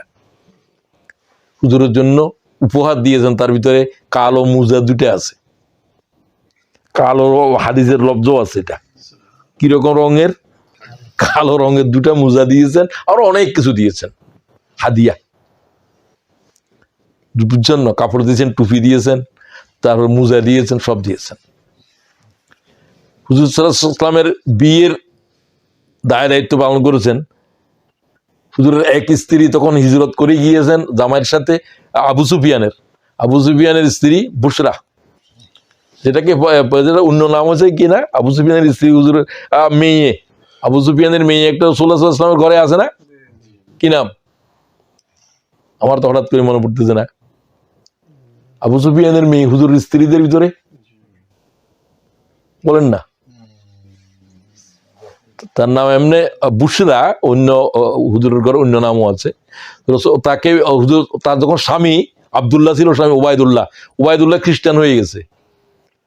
ওমা, ইসলাম গ্রহণ করে আসলে আবু সুফিয়ান তখন মদিনার গভর্নর মক্কার, তো তার মেয়ে তখন তো সে ইসলাম কবুল করে নাই, তো এই মেয়ে সংসার কিভাবে চালাবে? কেউ ভয় তো আবু সুফিয়ানের মেয়ে পাত্র হওয়ার জন্য সাহস করতেছে না। রাসূলুল্লাহ বললেন যে তাকে বলো, সে যদি রাজি থাকে সে উম্মাহাতুল মুমিনিনদের শামিল হবে। সে যে সংবাদ দিছে তাকে সোনার খাড়ু ছিল খুলে দিয়েছে, মানে রাজি। তখন এই বিয়ে পড়েছেন নাজ্জাশী, মোহর নির্ধারণ করতেন 500 দিরহাম, বলছে যে আমি রাসূলুল্লাহর পক্ষ থেকে তার মোহর আদায় করে দিলাম, এবং তোমাদের সবাইকে যারা হিজরত করে আসছে ওইখানে সবাইকে আমি আজকে বিয়ের অনুষ্ঠানে খাওয়াইলাম, এবং তাকে মদিনা শরীফে রাসূলের কাছে পাঠিয়ে দিয়েছেন। সব নাজ্জাশী করেছেন, তো আল্লাহ রাসূলকে দেখেন নাই, সাহাবী হইতে পারেন নাই। হুজুর বললেন যে তোমরা নামাজের কাতার করো, নাজ্জাশী ইন্তেকাল করছে। হুজুর প্রথম গায়েবানা নামাজ পড়লেন নাজ্জাশীর। আনাস বলছে 18 জন সাহাবী আমরা এই নামাজে অংশগ্রহণ করেছি। দ্বিতীয় শিক্ষা কি? ঈসা আলাইহিস সালামকে নিয়ে যে বিভ্রান্তি আজকে আমাদের খ্রিস্টান ভাইয়েরা করতেছে, ইহুদিরা তো আগের তনের মার উপরেও কথা বলছে। আল্লাহ বলছে ওয়া কাউলুহুম আলা মারিয়াম বুহতানান আযীমা, তারা তার মায়ের উপরে মারিয়ামের উপরে বুহতানান আযীমা অপবাদ দিয়েছে, যার জন্য তাকে হত্যা করার জন্য বলা হয়েছিল। আমরা এইরকম কিছু মনে করি না, আমরা মারিয়ামকে মনে করি আল্লাহ তাআলা যে 4 জন রমণী তামাম জগতের শ্রেষ্ঠ, তার ভিতরে প্রথম কে? সাইয়্যিদাতুন নিসা আহলিল জান্নাতে ফাতেমা। হুজুর বলছে জান্নাতের দরজা খুলবে আমার মেয়েদের, কিন্তু একটা নারী আমার মেয়ের আগে জান্নাতে থাকবে, মারিয়াম বিনতে ইমরান। মারিয়াম বিনতে, এই মেয়ের উপর তুমি তহমত দিচ্ছ, যার উপরে কোরআন শরীফের সূরা দিয়েছে আল্লাহ। আমাদের ঈমান হচ্ছে এটাই। আজকে তাদেরকে নিয়ে যে পরিচালনা বলছে যে তাকে হত্যা করা হয়েছে, আমাদের খ্রিস্টান ভাইয়েরা বলেন যে তিনি আমাদের মানবতার জন্য জীবন দিয়েছেন। আল্লাহ কি বলছেন? তিনি কি জীবন দিয়েছেন? ওমা কাতালুহু ওমা সালাবুহু ওয়ালাকিন শুব্বিহা লাহুম, তারে কতল করা হয় নাই, তাকে শুলিতে চড়ানো হয় নাই। আমি আল্লাহ বলছি ওমা কাতালুহু ইয়াকিনা, কোরআনের আয়াত, ওমা কাতালুহু ইয়াকিনা, নিশ্চিতভাবে তারা ঈসা ইবনে মরিয়মকে হত্যা করতে পারে নাই। বাল রাফাহুল্লাহু ইলাইহি, আল্লাহ তাকে আসমানে উঠে নিয়েছেন, তিনি দ্বিতীয় আসমানে আছেন, তৃতীয় আসমানে যাওয়ার অনুমতি নেই, নিচের দিকে নামতে পারবে। তিনি রাসূলুল্লাহ তওয়াফ করতেছিলেন বাইতুল্লাহকে, ওমর আছে, আবু বকরও আছে। হুজুর সালামে জবাব দিলেন ওয়ালাইকুম সালাম। তো তোমার কয় কেউ নাই হুজুর, কারে সালামে জবাব দিচ্ছেন? কয় তোমরা তো দেখতেছো না ঈসা ইবনে মরিয়ম আল্লাহর কাবা তওয়াফ করতেছে, 2 জন ফেরেশতা তার দুই দিকে স্কট করে আছে, আমারও সালাম দিচ্ছে, আমি জবাব দিচ্ছি, কেমন আছে জিজ্ঞাসা করছে। কথা বুঝতে পারছেন? আল্লাহর কাবা তওয়াফ করে নিয়ে যাচ্ছে আবার। তো যাই হোক, আমাদের ঈমান আজকে এই তাদের ব্যাপারে। আর এই বিভ্রান্তি আজ উম্মতে মুহাম্মদের ভিতরেও শুরু হয়েছে। ঈসা আলাইহিস সালামকে নিয়ে এক ধরনের আমাদের রসুলকে নিয়ে কাদিয়ানীরা এক ধরনের, যে রসুলের পরে আরো রসুল আসবে, মুহাম্মদের রেসালত নিয়ে ষড়যন্ত্র চলছে, শুধু ঈসা আলাইহিস সালামকে নিয়ে নয়, তার জন্মদিবসে আমি এটাও বলতে চাই, ঠিক কিনা বলেন? রসুলের পরে কি আর কোন পয়গম্বর আসবে? কেউ যদি ধারণা করে তার ঈমান আছে নাই। ব্যাস, রাসূলুল্লাহ সাল্লাল্লাহু আলাইহি ওয়াসাল্লাম বলছেন, আল্লাহর দিনকে সাহায্য করার জন্য তোমরা ঈসা ইবনে মরিয়মের সাথীদের মতো হও। আজকে আমাদের জন্য এটাও শিক্ষা। ঈসা আলাইহিস সালামের সাথীদেরকে কি বলে? ইয়া আইয়ুহাল্লাযীনা আমানু কুনু আনসারাল্লাহ কামা ক্বালা ঈসা ইবনে মারইয়াম লিল হাওয়ারিয়িন মান আনসারি ইলাল্লাহ। আজকের দিনের এই কঠিন অবস্থার ভিতরে আমাদের দরকার আল্লাহর দিনের হাওয়ারি হওয়া। কি হওয়া? এটা কোরআনের আয়াত। তোমরা কারা কারা ঈসা আলাইহিস সালামের মতো হাওয়ারিদেরকে জিজ্ঞাসা করা হয়েছিল, তোমরা কারা কারা আল্লাহর দিনকে নুসরত করবে? ক্বালাল হাওয়ারিয়ুন নাহানু আনসারুল্লাহ। তোমরাও বলো আমরা নাহানু আনসারুল্লাহ। আমরা কার আনসার? কার সাহায্যকারী? আল্লাহর দিনের সাহায্যকারী। আজকের শেষ কথা এটাই। সমস্ত ইসলামী আন্দোলন, সমস্ত দিনের দাওয়াত, সবকিছু একটাই, নাহানু আনসারুল্লাহ। আমরা কার আনসার? এটা আজকের জন্য শিক্ষা। আমি ইহুদি বা খ্রিস্টান ভাইদেরকে বলতেছে, তোমাদের পয়গম্বর বলতেছে যে তার সাথীরা বলতেছে যে আমরা আল্লাহর দিনকে সাহায্য করব। কিভাবে সাহায্য করবে? হোমেলু, তাদেরকে এটার জন্য শুলিতে চড়ানো হয়েছে। তারা চড়েছে। যখন ঈসা আলাইহিস সালামকে ঘেরাও করলো, সাহায্যটার একটা উদাহরণ দিচ্ছে। 12 জন সাথী সাথে ছিল হাওয়ারি, বলল যে এরা তো আমার চারিদিকে ইহুদিরা ঘেরাও করে ফেলছে, আমাকে মেরে ফেলবে এখন, তারা চায়, তবে আমাকে মারতে পারবে না, আমাকে আল্লাহ উঠে নেবে। তোমাদের ভিতরে কেউ কি আমার জন্য জীবন দিতে পারবে? এক যুবক বলল আমি পারবো। আবার বললেন, 3 বার বলছেন, তুমি যদি পারো তাহলে এখন আমাকে নিয়ে যাওয়া হবে, আমার চেহারা তোমার ভিতরে এসে যাবে, তোমাকে তারা ঈসা মনে করবে, কি করবে? চলে চলবে। কারণ তোমার উপরে তখনকার অগ্নিপূজ তারকা পূজারী সরকার ছিল, তাদেরকে ইহুদিরা ছটাই দিছে, বলছে তাকে ধরে এনে তার উপরে লোহার পেরাক মারো। ঘরের দরজা উপরে দিয়ে হয়ে গেল, 2 জন ফেরেশতা ঈসা আলাইহিস সালাম ঘুমের মতো চলে যাচ্ছে, চলে গেল সবার সামনে। এই 12 জনে দেখেছে, একজনের ভিতরে যিনি বলছেন তার ভিতরে ঈসা আলাইহিস সালামের চেহারা এসে গেছে। তারা দরজা ভেঙে ঢুকলো, বলছে এই তো ঈসা। তাকে তারা শুলিতে চড়াইছে। এরা সবাই জানে যে ঈসাকে আল্লাহ তাআলা উঠে নিয়ে গেছে। এই যে বিভ্রান্তি, কে উঠে নিয়ে গেছে, আমরা তো দেখলাম যে ঈসার শুলে দিচ্ছি, এটা ঈসার মতোই, কি রয়ে গেল? বিভ্রান্তি। এই বিভ্রান্তির ভিতরে এখনো আছে, এটা কিয়ামত পর্যন্ত থাকবে। আল্লাহ তাআলা এই ধরনের বিভ্রান্তি এখন উম্মতে মুহাম্মদ রাসূলুল্লাহকে নিয়ে হচ্ছে, রাসূলের দিন নিয়ে হচ্ছে, কাদিয়ানীরা করতেছে। তথাকথিত কেউ কেউ বলতেছে আমাদের কোরআন আছে আর হাদিসের দরকার নাই, কেউ বলছে আমাদের কাছে হাদিস আছে আর কোরআন দিয়ে কি করব। সব গোমরাহি এগুলো। তারাকতু ফীকুম আমরাইন লান তাদিল্লু মা তামাসসাকতুম বিহিমা কিতাবাল্লাহ ওয়া সুন্নাত রাসূল। ইমাম মুয়াত্তার হাদিস। ইমাম মুয়াত্তাকে সহজ মনে করবেন না, ইমাম বুখারীর আগে মুয়াত্তাকেই বুখারী বলা হতো। যে মুয়াত্তার হাদিস কাবার দেওয়ালে লটকিয়ে দেওয়া ছিল, এত বিশুদ্ধ। আমি চলে যাচ্ছি দুনিয়া থেকে, তোমার জন্য 2টো জিনিস রেখে যাচ্ছি, আল্লাহর কিতাব, মুহাম্মদুর রাসূলুল্লাহর জিন্দেগি। তোমরা যদি এই 2 জিনিস আঁকড়ে থাকো, কিয়ামত পর্যন্ত তোমরা গোমরাহ হবে না। আল্লাহ তাআলা আমাদেরকে আজকের আলোচনা থেকে জীবনের জন্য শিক্ষা গ্রহণ করার তৌফিক দাও। আসসালামু আলাইকুম ওয়া রাহমাতুল্লাহি ওয়া বারাকাতুহু।